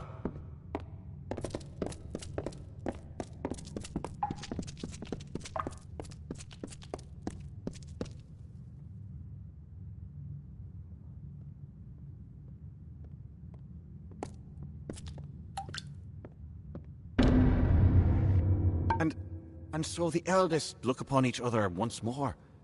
It has been some time since I have seen Alarane mortal. For that I am thankful. But Bizarane will need more than knowledge to reach Sorrows.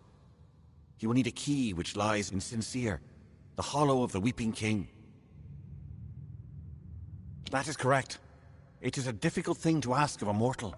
A Fae would be better suited to navigate the hollow. But time is fleeting.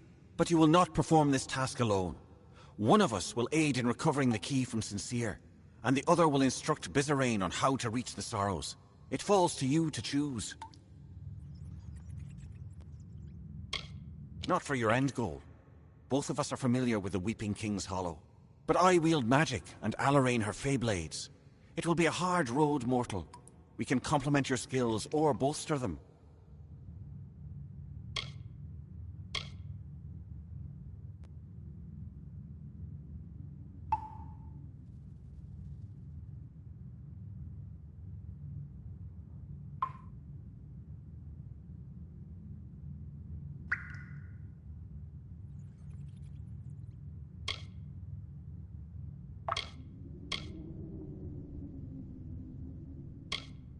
Let it be so. She will accompany you to Sincere, and I will return to the House of Sorrows to instruct Bizarane on how to claim the Sorrows. I wish you luck in your task, mortal. Keep well after Alarane. Very well.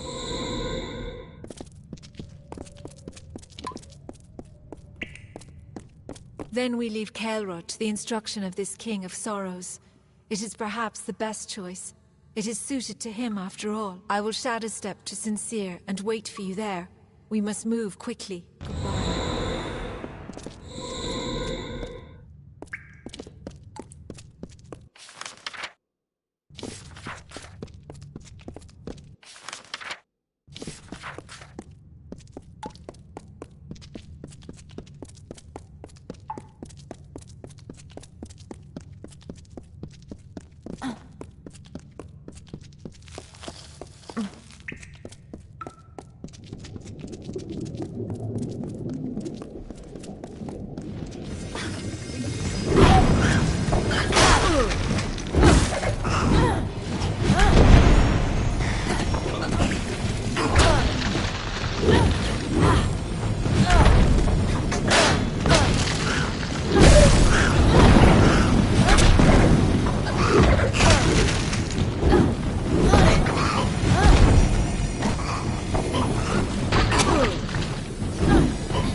The hunter runs. The hunter runs.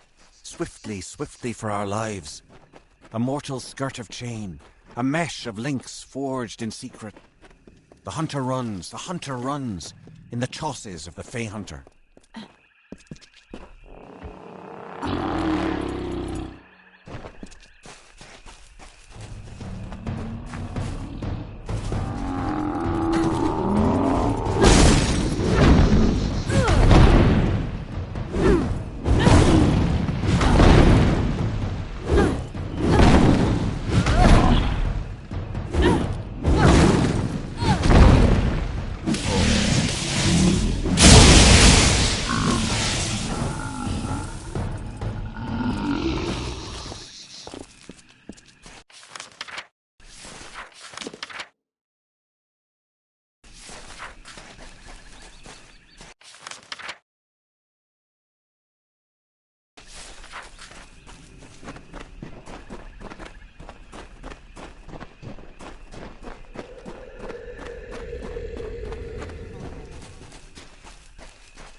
Like the gilded ghosts of youth, the curving plates of fey-like scrolls decorate the life's guard of this impostor. It says, "I am like you, fey spirit," and shimmers with a brilliant gleam. This cuirass of the fey hunter.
Run!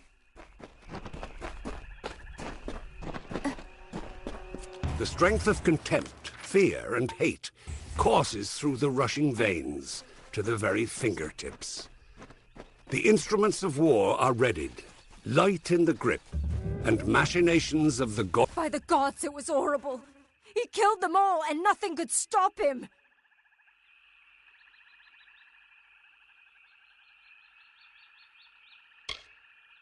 It was Dren, that freak who guards the House of Pride. He told us to leave, but we thought we could beat him.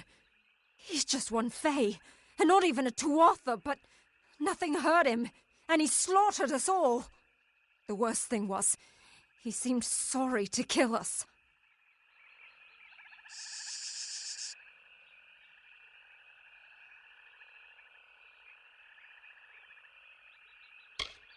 We'd heard the legends of Dren the Bloody, unbeatable defender of the House of Pride, but you know how Fae are with their stories. We were going to be the ones who beat him, and opened the path to Alabastra for the army. We were going to be heroes, you know? Then Dren told us to turn around or we'd die, and God's help us, we didn't turn around. You can turn around and run, like me.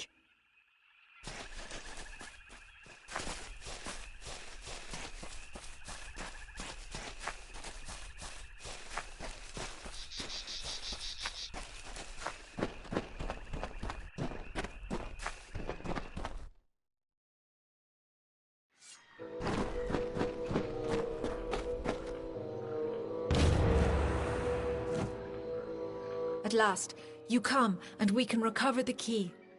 I knew the Tuatha had taken hold of Cluricon, But I never thought it would be like this. When I last walked here, it was a solemn place, but beautiful.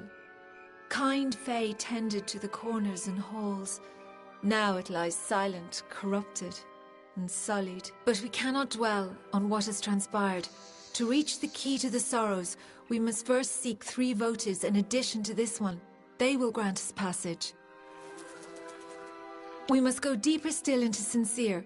The way is not open, however, to one that does not bear the proper votives. The votives were originally borne by fae that tended this hollow, but I think they are held by something more sinister now. Goodbye.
You have come.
Beyond this wall lies the key to the Sorrows and more. We will need 4 votives to open the door. Where once they were held by gentle fae, they are wielded by crueler beasts now. But that cannot daunt us. We must recover them.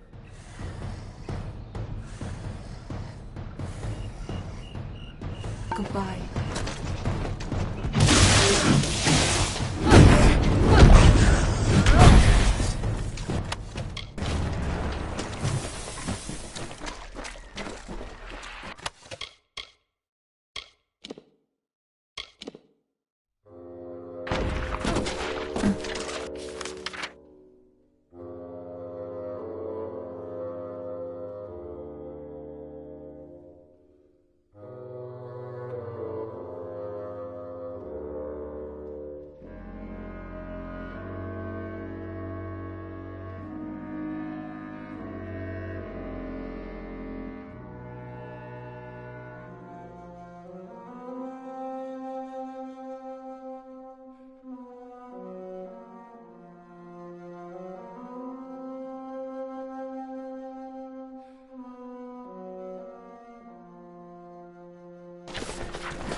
So you have gathered all. When we reach them, then they are deeper in the dungeon.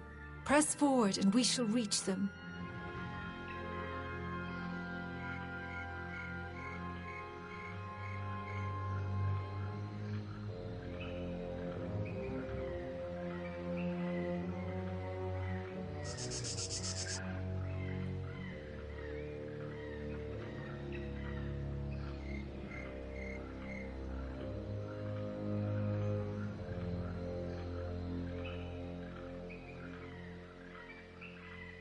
Goodbye.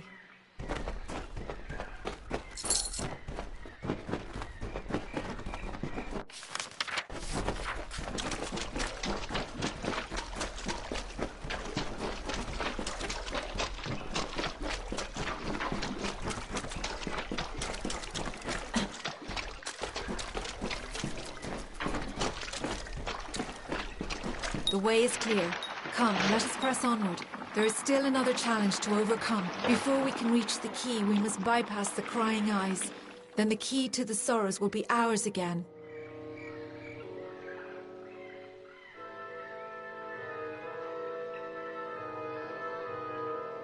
Goodbye.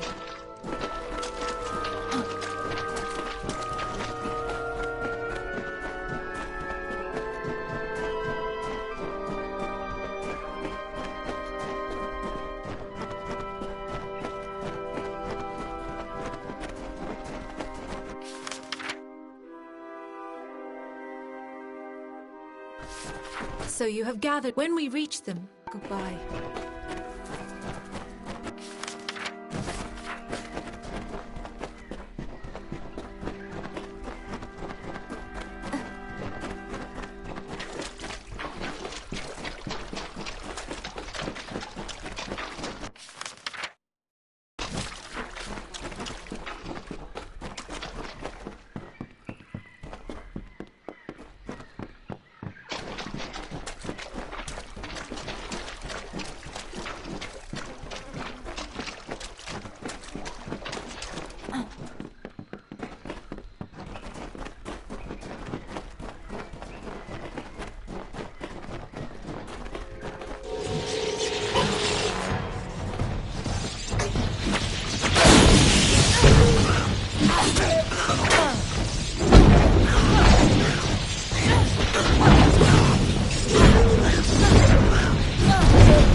have reached the Crying Eyes. When this hollow was first shaped, those statues did not weep. But now they weep for all eternity. They alone guard the way to the key. You must approach them, mortal. They will show you the way forward, if only you answer them. Approach the Crying Eyes and observe. They show you the knowledge you need to advance. Answer what they ask, and we shall be free to continue.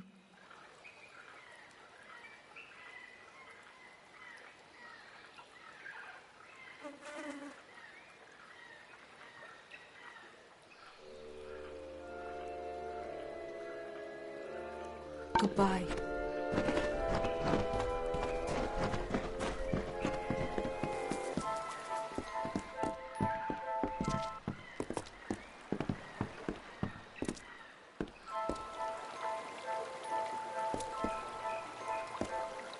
Time is fleeting, mortal.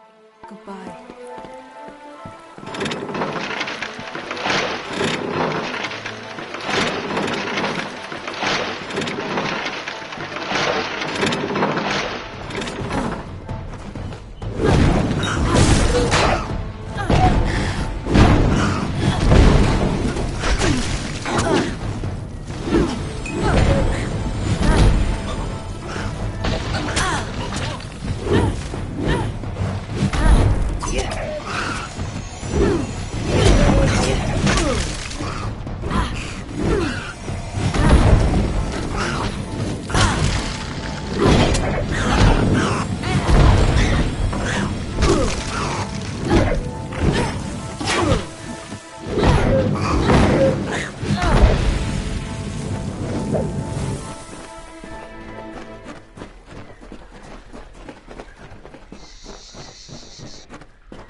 Time is fleeting, mortal. We must recover the key to the sorrow. Approach the Crying Eyes and observe. They show you the knowledge you need to advance. Answer what they ask, and we shall be free to continue. Goodbye.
That is the key to the sorrows, mortal. It is perhaps not the sort you are used to, but that is certainly it. It is a branch of the ancient and wizened tree whose roots touch this world and Ashara, the plane of magic to which all Fae belong. It is a branch of the gallows tree. The sorrows take the form of the gallows tree in both realms, and this branch creates the bridge between them. Come, let us ferry it to Bizarane. Goodbye.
You have the key to the sorrows. That was well done. Indeed, everything you have done is more than I could have possibly hoped for. My reliance on you to this point was never my initial plan. I only needed Kadarok dead at the hands of someone else. But when I learned how willing you were to hound the Tuatha, I saw you would rise to every occasion. You became my faithful instrument. How could Saturnin have eluded the minds of so many for these long years? Simple. He was a ruse. His existence was fabricated. While all eyes watched for Saturnin, another was free to wage his war, namely me. All for the glory of Gadflow and our god. When you killed the Baelor, I saw an opportunity to end the house and the mortal armies simultaneously. You became my road to a perfect victory.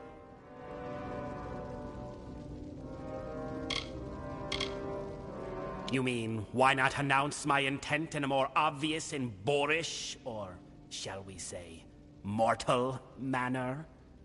I had to have the sorrows, but they were lost. It took years before I even learned of the eldest, much less their location. To reach the eldest, I needed this house to die. To do that, I needed a rebellion.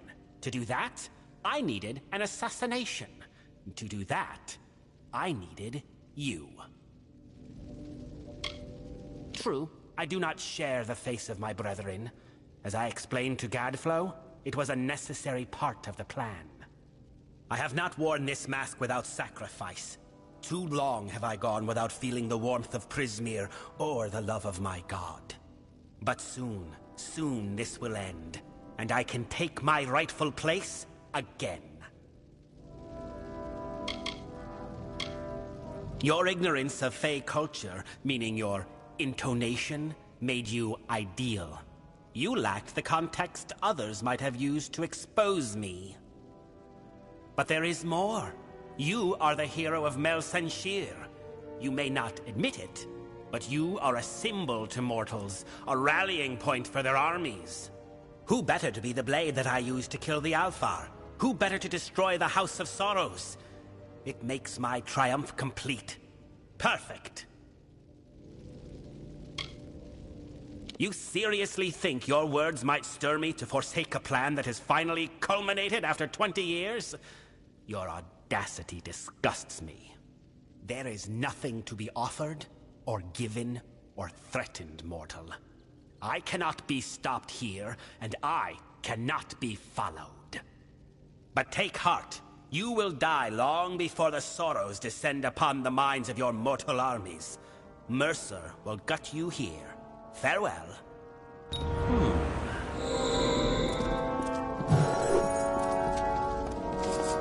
No, they're gonna kill the eldest.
You survived.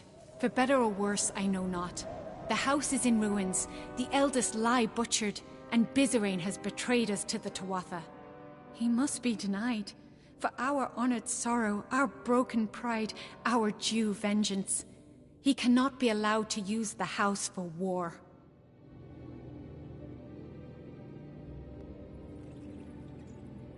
He is at the birthplace of summer and winter, where the Weeping King first pooled the anguish and decay inherent in all Winter Fae, Ashara. It is the plane from which all Fae descend when they are reborn, and to which they return when they die. It is a place of pure magic. I fear you may have had enough of secrets, but here is mine. I am the Weeping King reborn. Bizerain needed a key to reach the sorrows. I do not. I did not always know. When you went to Damalrock, I meditated beneath the gallows tree, and a part of me that had long slumbered awakened. It makes sense now. Why I could practice delving when all had lost the art. Why I can commune with sorrows. Be it fate or chance, we must take advantage of this. I think that as the Weeping King, I can bring us to the sorrows in time to stop Bizerain.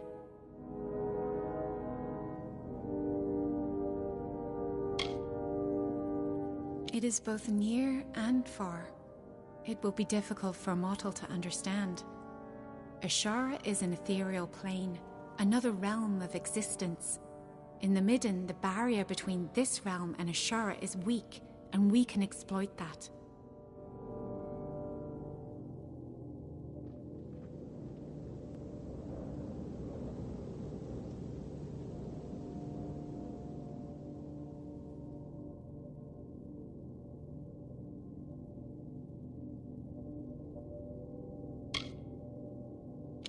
I do not know what will happen if I attempt to bring you into Ashara, but you have a strong will. That alone may save you. Bizerain has a head start on us. However short, it is likely still enough. Be on your guard. We must hurry.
You have a strong force of will, stronger than I felt possible. I have never heard tell of a mortal that could stand in a Shara. But we are here. I can recall now, vaguely. I walked this place before, and shaped the ground. That tree in the center, it is the embodiment of the sorrows. Bizerain will be there, but he has prepared himself. This barrier keeps us from him, and there are other magics at work.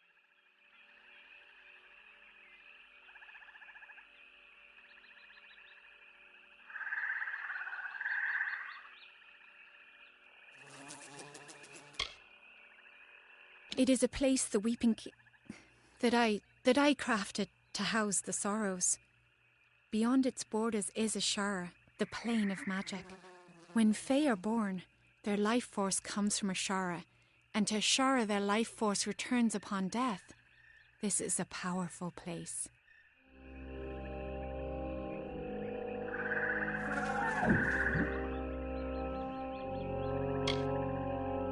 The tree in the center of the space, the inversion of the gallows tree that you've seen in the midden, that is the form of the Sorrows. The midden is the cradle of winter. It is connected to this realm where the winter fae descend from. The gallows tree serves to bridge the midden and Ashara. Yes, we can.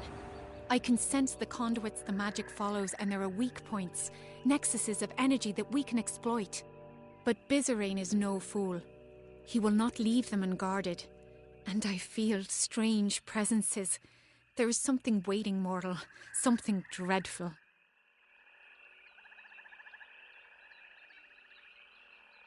We must hurry.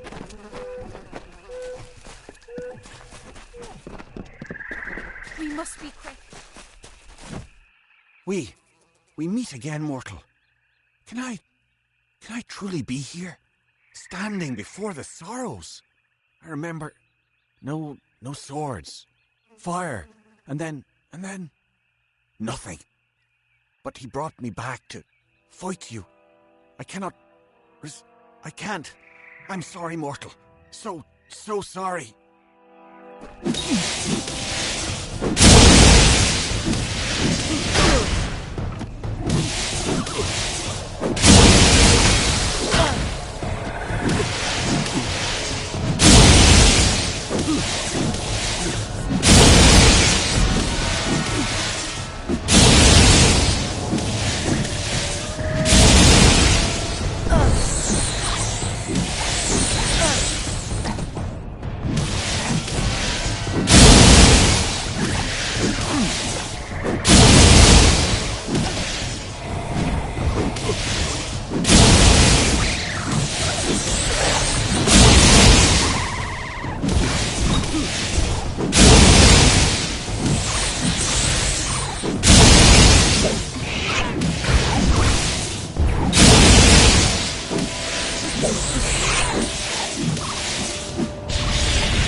You dare tread here? A mortal dare shows himself in the sacred lands of the House of Sorrows. I have been dead a short time, and already I learned so much since he raised me. You are the cause of all this. Bizarane relied on you for his plans. Because of you, the house is dead.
Finally, you have come. I must admit, I did not give you credit when last we faced each other. And now, I am here. My master has raised me to protect his labours, and I will oblige him. You may have bested me previously, but you will not do so again. Perhaps if I take your head here, my master will have faith in me once again. Shall we find out?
And so you have finally reached me. I have waited, mortal. The longest of any I have waited. And now, Vizirain has raised me against my will to be part of his design. I sought to stop him. I found the plan he had conspired, and I fled the house, for I knew not what to do. But I could have stopped this scheme. And then you came and killed me. And now I am a puppet to his will. He cannot be stopped, mortal. Vizirain cannot be stopped.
You have slain what vestiges of your past I could conjure, and the barrier has fallen.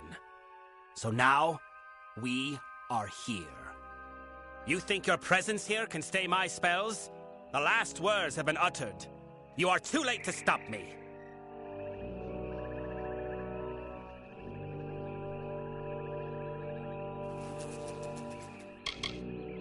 I cannot. You do not understand, Fey mortal. What I do is for the good of all the Winter Kingdom. There are fires coming to this world. I have only glimpsed a fleeting shadow of them, and I am awed and scared and humbled. Only the Tuatha will be able to bear these tribulations, so they must survive this war. Now, you understand why I must fight. I have to fight.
Vizarin may be dead, but the death blow is still his. The Sorrows have already begun escaping their seal. We need to act quickly, or this will all be for nothing.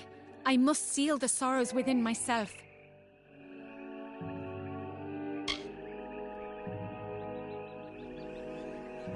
I do not know for sure.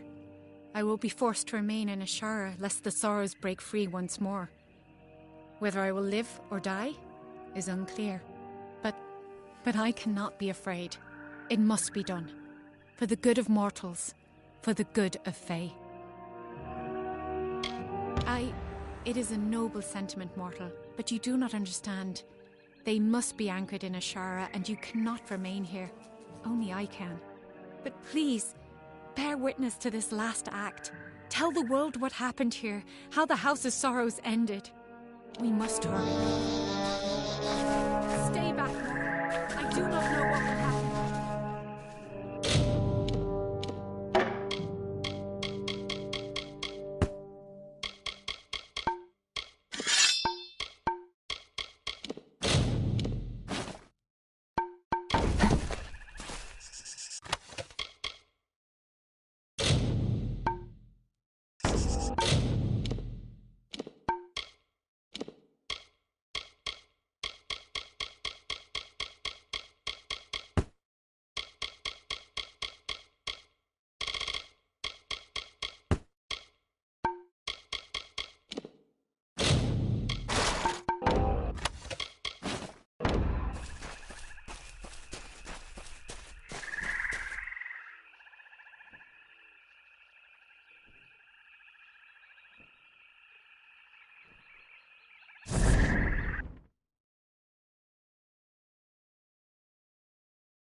Milo at your service.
Milo at your service.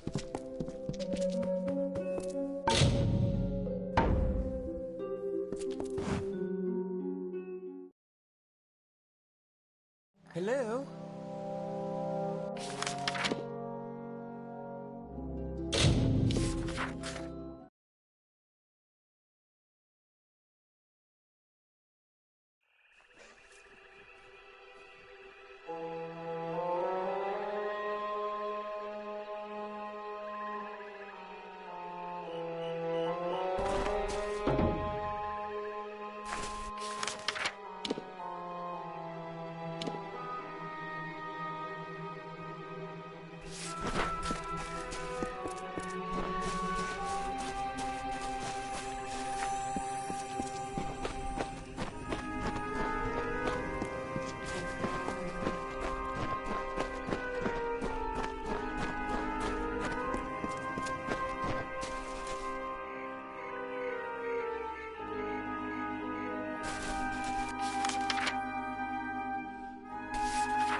You have rid the gates of the Bolgan.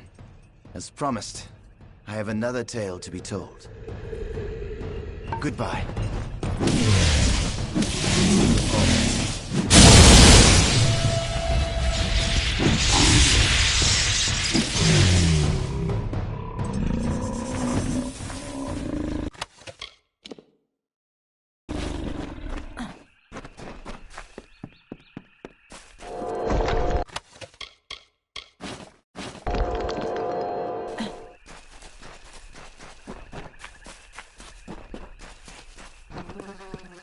Again, I thank you for ridding the castle gates of those Bolgan fiends.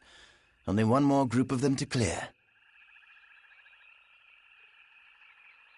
The very first Eren Gastir arrived here generations ago from Mel Senshir, before the final tower was raised, when the great giants of Cluracan were but saplings. On that very first morning of his arrival, while the sun ascended the sky, Gastir scaled the heights and saw below him the great keep of the merchant Ancilla. Gastir could not bear such an intrusion on his new ancestral homeland, and swore an oath.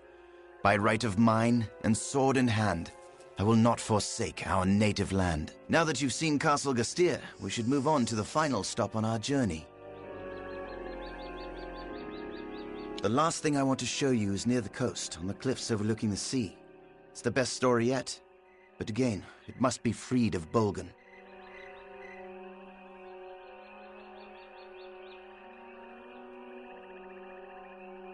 Goodbye.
Hello. There, you've cleansed this place of the Bolgan.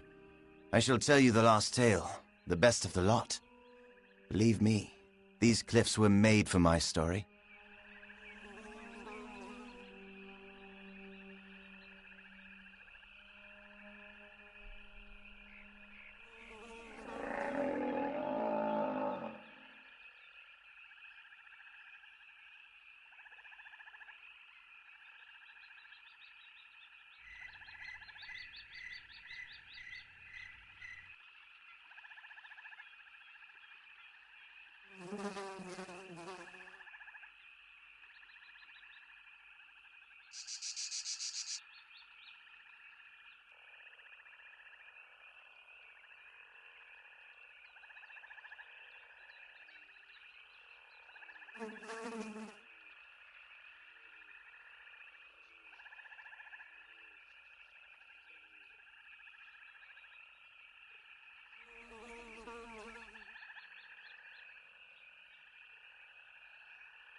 I've told the tale of the first Erengustir, he who discovered these lands.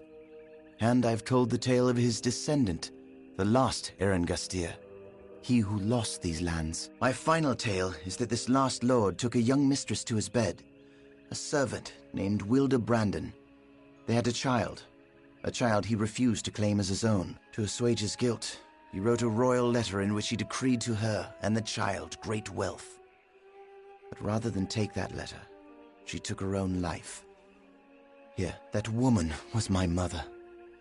Hear me, friend. I do not have much, but I will offer you all that I have to find me that letter. The letter that broke my mother's heart. Friends. Yes, I suppose we are friends. I'm not sure where to look for Father's letter. Father. It's strange to call him that. I would think he'd keep it near, lest such revelations be discovered. The castle. That would make some sense, wouldn't it? I'll be back at camp. Be careful. I would feel terrible if anything happened to you. I remember my father having a chest near his throne. I always assumed it was where he kept his mother's personal possessions. Goodbye.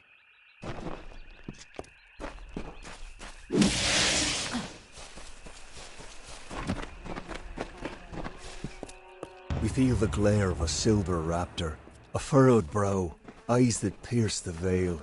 We see the scowling, engraved face of a beautiful, elegant terminus. We know this mask of death, this azure visage, this celestial teardrop, as the helm of the Fey Hunter.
After all this time, I'd just assumed Enadon had abandoned me, that there was no justice left in this world. But here before me stands the hero of Melsenshire, in the skin, fresh from the Baelor's bloodying, and it appears my prayers have been answered. Tell me, how much goodwill do you have left, honored one?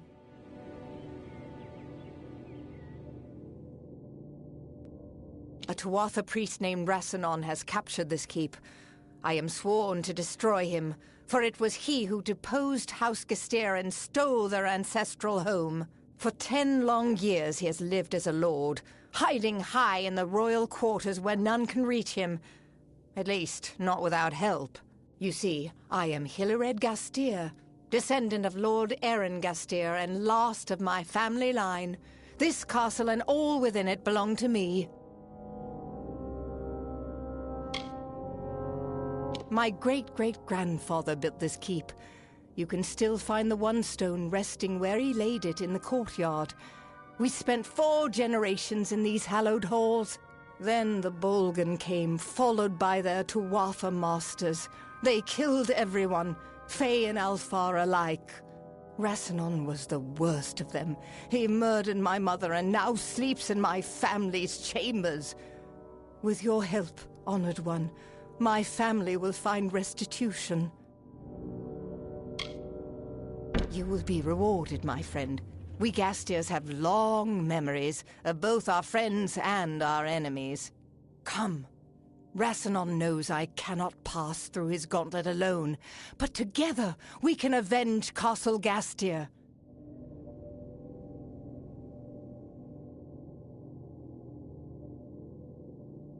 The castle has been completely ransacked by the Bolgan, and debris blocks the gate into the castle. We have to go around through the dungeons. Then I will have my revenge. Believe me, it has been far too long in coming.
far now?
Waiting for us in his lair.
He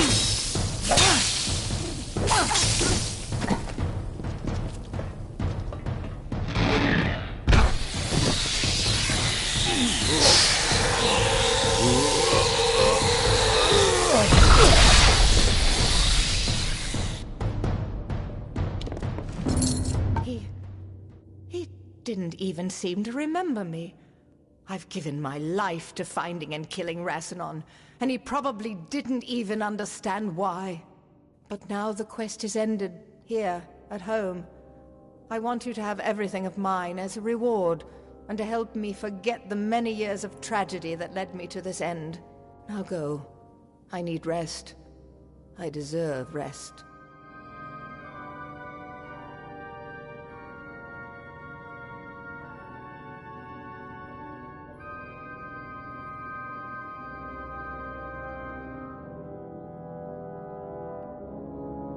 Farewell.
You have gone through much to bring me this, only to watch it destroyed.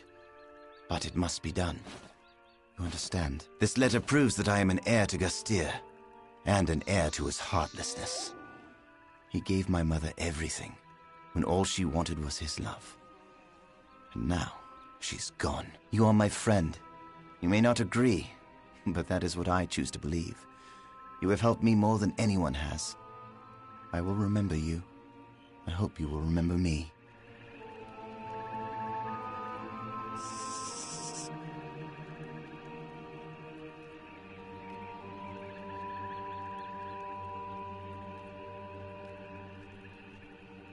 Goodbye.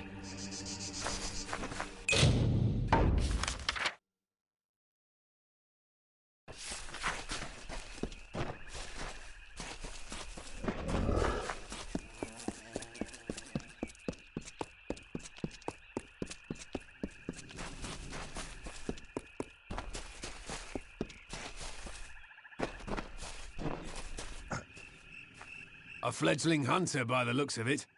What's someone so soft doing in the Caelid coast? Don't you know this is Bolgan country? Those red devils are really digging in. I've slain many on my hunt for Chernobog.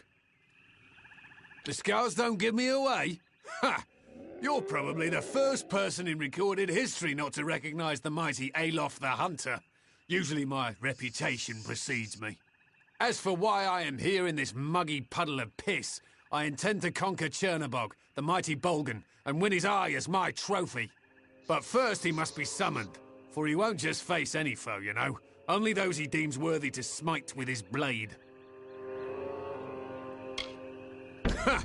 You're certainly welcome to try, but I'm afraid he'll be much too dead by the time I finish with him. Besides, you still have the offering to consider. Chernobog will only battle those who can prove their ferocity. It is his way of swatting away the flies who don't offer enough of a thrill for his fiery blood. If you can collect the eyes of 10 Bolgans, then you are clearly a warrior who deserves a reckoning. Set the eyes upon Chernobog's war lanterns and the beast will emerge.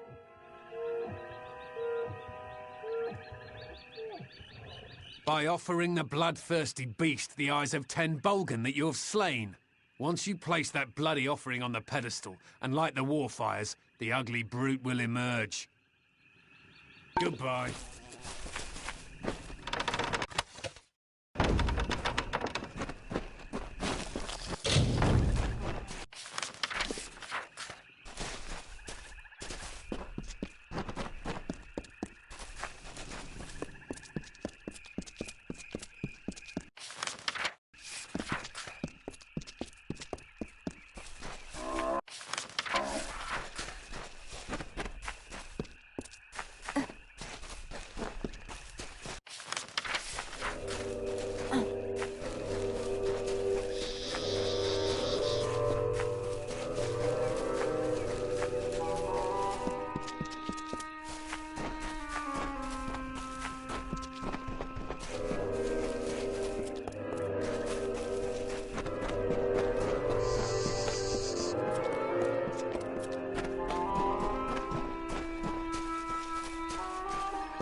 You look familiar.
Blessed Lyria, I know you. That's right. The last time I saw you was when you dangled from the Baelor like a drop of spittle on a Bolgan's chin. Mercy, the hero of Melson Shear. I'd know the face anywhere. Let me guess. The army has you out here on a special mission. Me, I'm just trying to live through the nights, trying to find a bit of time to myself, to explore. Really? You know where we are, don't you? This is the Caelid Coast, land of the Alfar Lords. Ancilla and Gastir, the Southern Lights, the Lady's Children? You really don't know, do you? This land is home to many mysteries, and supposedly many treasures as well. My favorite? The Lady's Children.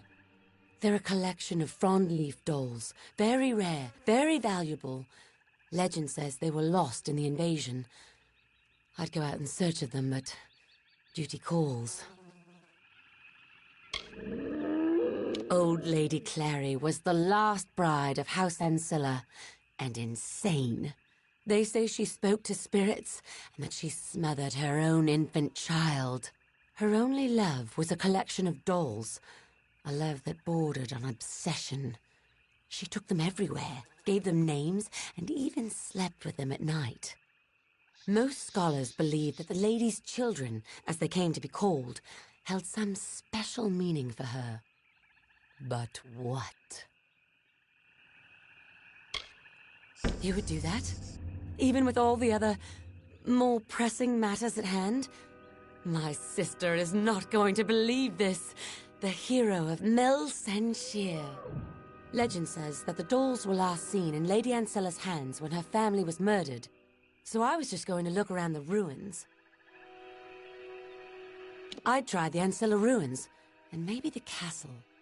The dolls were last seen on Lady Ancilla when her family was killed by the Bolgan.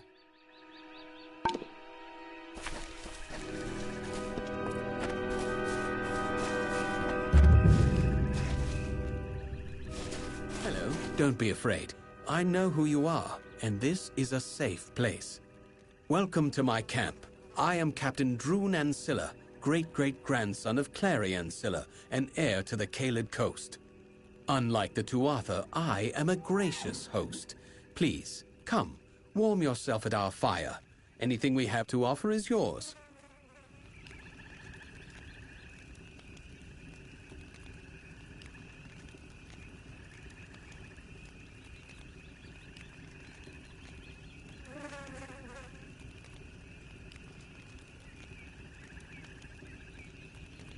I fought countless battles and survived an interminable siege to return to my native land.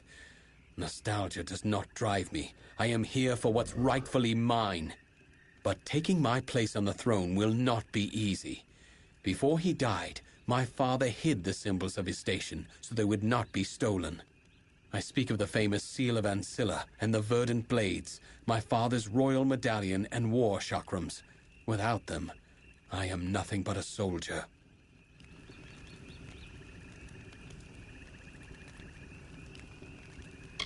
Caelid was once a lush, vibrant domain, ruled by my father and his brother Port. It had been in our family for generations, and our subjects were a peaceful people. Of course, the Gastir family was constantly claiming the land as their own, going so far as to build a castle that looked down upon us. Looked down on us.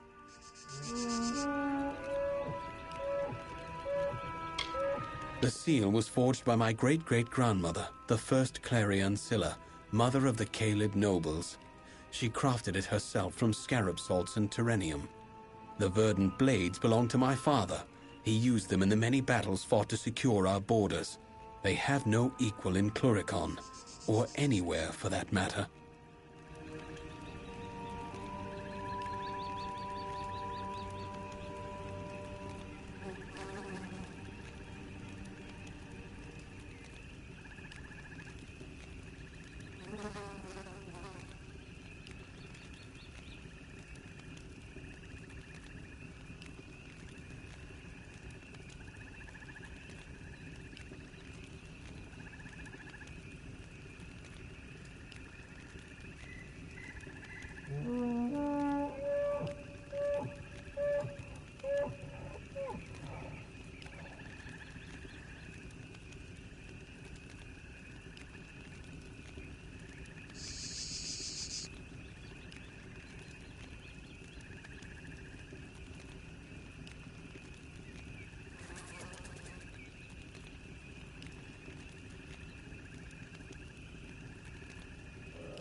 I was hoping you'd volunteer.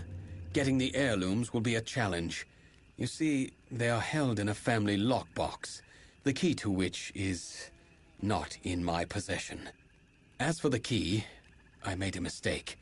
I was young, foolish. The night before the Bolgan came, I gave the key to a girl. She was... how can I put this? My childhood love. Her name is Hilared Gastier. Yes, a Gastier, the sworn enemy of House Ancilla. It was a gesture. I meant to show her what she meant to me. But now, she has what I need. If you can convince Hilared to give you the key, you will need to retrieve the items from the lockbox in the old family fortress of Sea-Watch to the east. Good luck. Goodbye.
It's good to see you again. It gets somewhat lonely up here. Did you say the Ancilla key? Why, yes, of course I have it. In 10 years, I've never let it leave my sight. Are you saying that Droon is alive? That he's here? Wait, this could be a trick. How do I know you're not here to seize the Gastir domain just as I'm about to win it back? Droon, I'd never forget. Our families stoked such hate. But I could never hate Droon. He was the reason I wanted to survive the Bolgan, to come back, start over. Take the key, give it to Droon. Send him good wishes. Perhaps when all of this is over, he and I can resume our friendship. Farewell.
Oh, how can I ever begin to thank you?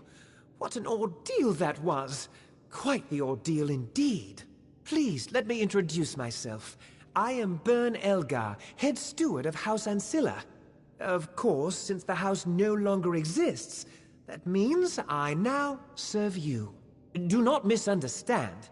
I adore the Lord and Lady, but my first responsibility is to the fortress itself, to Sea-Watch. But of course it is. Do you see anyone else of substance, another soul deserving of such a prize? Surely not. Sea-Watch was the first of the Ancilla castles, and the finest. But without its staff, it is a lonely place, its halls empty of the voices that once filled it.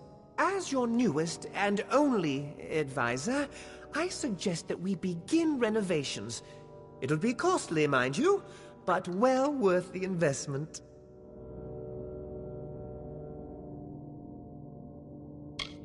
Wonderful, my liege, wonderful. You will not regret it. The corridors of Sea-Watch will once again ring with merriment. That is, if there were people here to make merriment. If I might make another suggestion, it would be nice if you were able to convince the former staff to return. I would start with Connie, a rather quirky and elemental fey alchemist, who found a place in our master's heart as his gardener. Connie was unique, even among her own kind. The last we saw of the poor creature, she was being pursued by Bolgan, and I fear she was taken prisoner. Oh, Connie.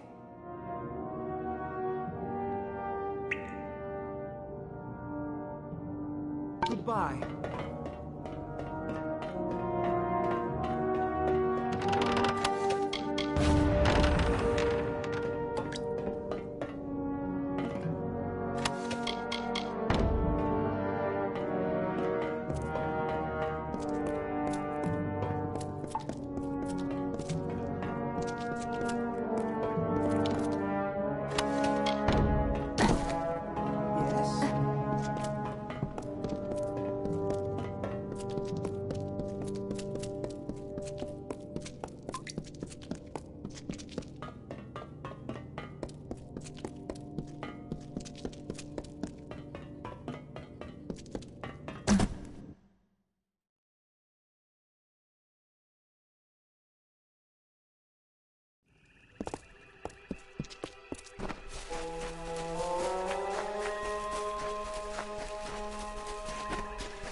Slept since you left.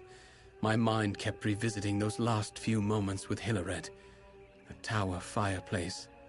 The kiss she left on my cheek. Almost like a bruise. You've revived my family, friend. These great artifacts will help to restore the Ancilla name in the Caelid coast. I must find a worthy way to thank you. Take the verdant blades. You must. I do not wish to rule my new domain with fear and fire. The seal is enough. And so, a new age begins. Be careful.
Can't believe we beat you here.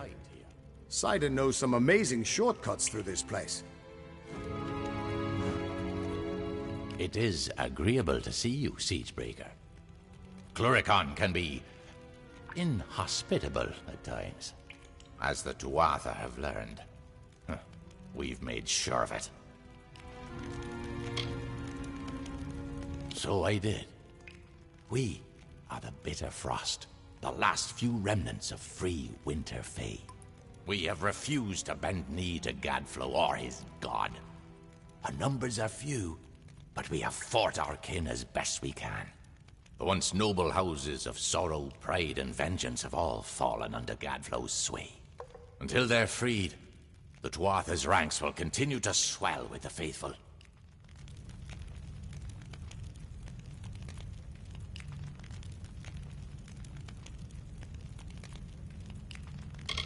You can't fight a war on your own. And even if you could, you'd find your path barred by the House of Pride, as well as the House of Vengeance. You need a way to strike at their heart. A way to reach Gadflow himself. And we know how you can get there.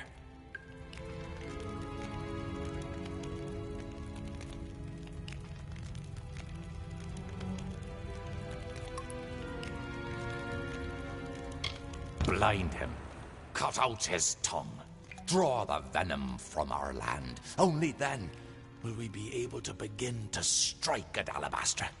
The Tuatha have built Prismere chantries across Cluricon. From here, Gadflow rallies the faithful, preaches the word of Tirnoch, and corrupts our land. Destroy these chantries and disrupt Gadflow's ability to infect this land. Without Gadflow to guide them, the Tuatha in Cluricon will be disorganized and scattered. When this is done, we'll take you to Ventrinio. He can help you breach Alabastra.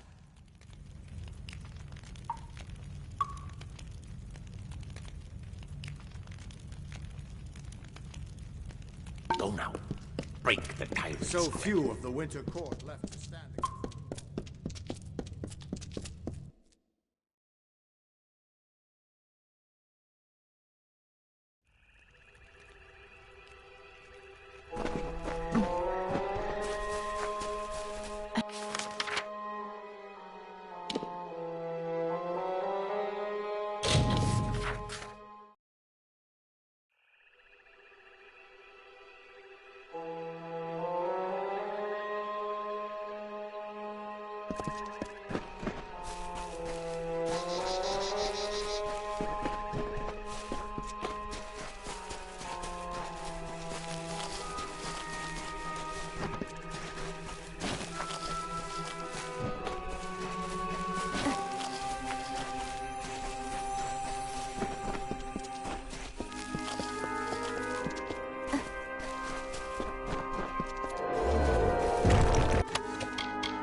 faithful.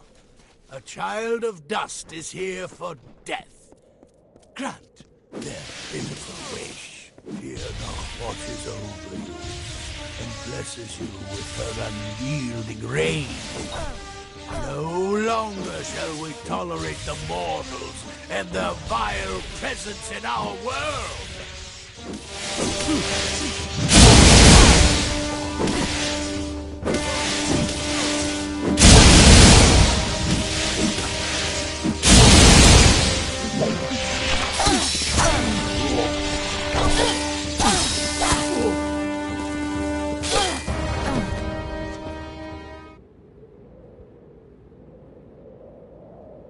So, the undying mortal from the well has returned. Your mere existence is an abomination against all things. How can you not see this?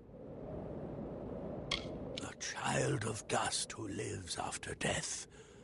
A creature separated from your fate. A being with neither purpose nor reason. You were a mistake. A new way mortals found to pervert the world. Soon you shall be cleansed from my lands.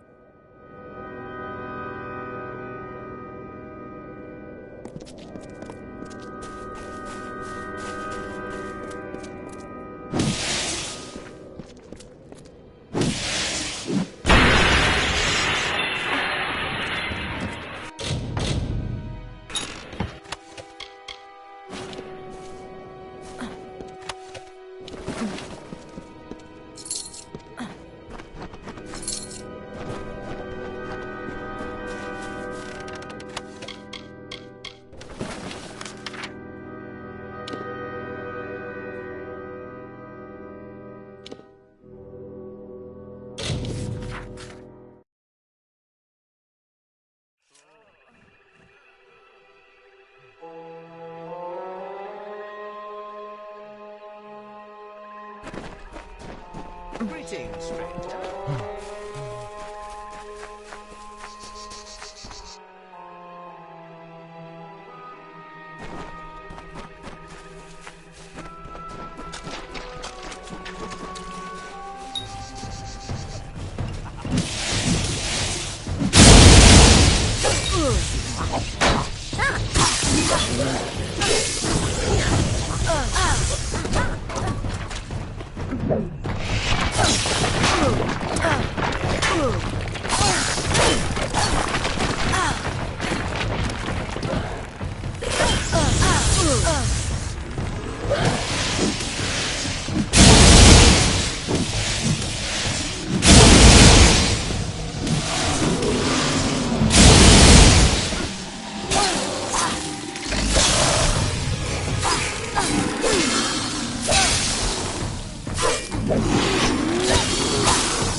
stole the secrets of magic, and now they come to take our land.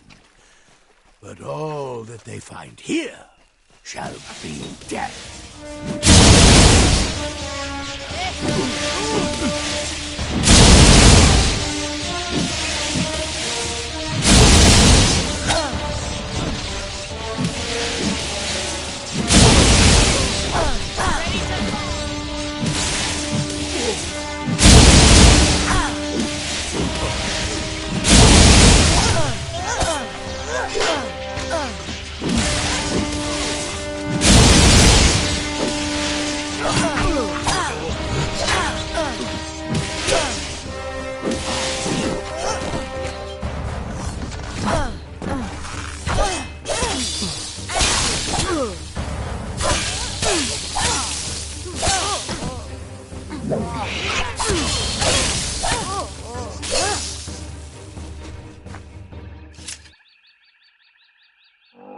You struggle against the force of a simple army. How will you fare, I wonder, against the power of a god? Only a fool denies the power they can feel.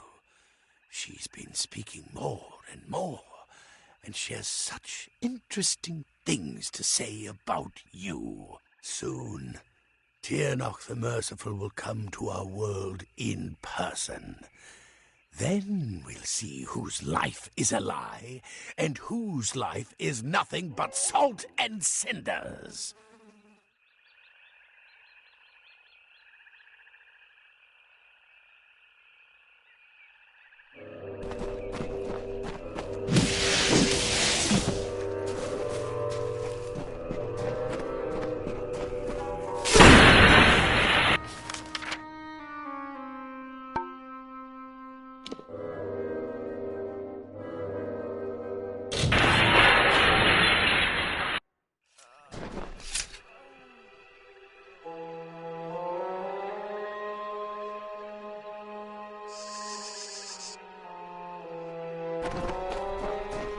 Greetings, traveller.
mortal dares to stand against Tirnoch, strike her down and salt the earth of her grave. Nothing may live, lest Tirnoch unlands it.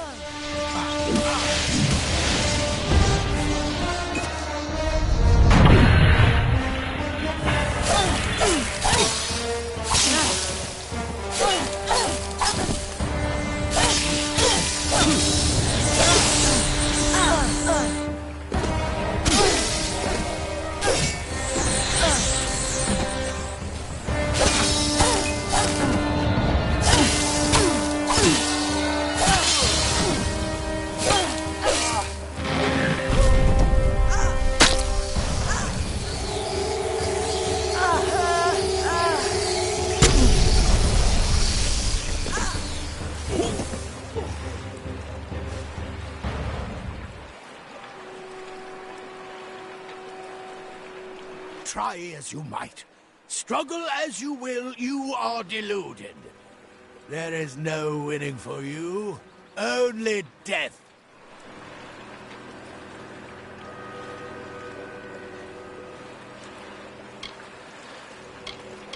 Yes, but death as you define it means little to us.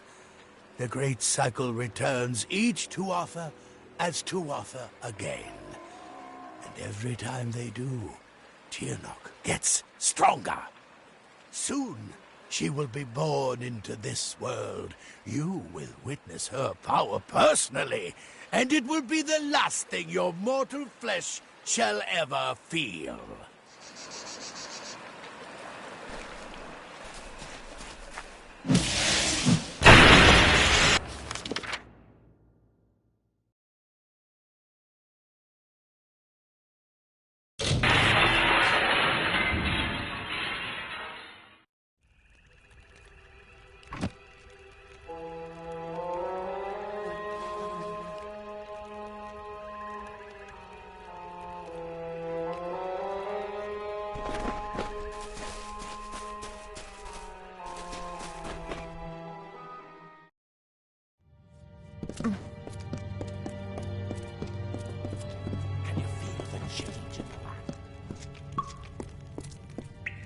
So few of the winter cold. The prisoners. Godfrey's voice has fallen silent in this land. The Tuatha are frightened and disorganized. They run back to Alabastra to make their final stand. We owe you much. Our eyes are opened and our blades unsheathed. Cluricon is won, but the House of Pride stands between us and the final goal. We are now free to press forward. And I can take you to an old friend who knows the next step. Yes, we will take you to his filthy tower on the island of Danistar. He hides within, and has not emerged in some time. I would like nothing more than to let him rot there. But he knows of a way past the sentinel of the House of Pride. But there will be more danger on the path ahead. Take these blades to prepare for whatever troubles you will face at his tower or beyond.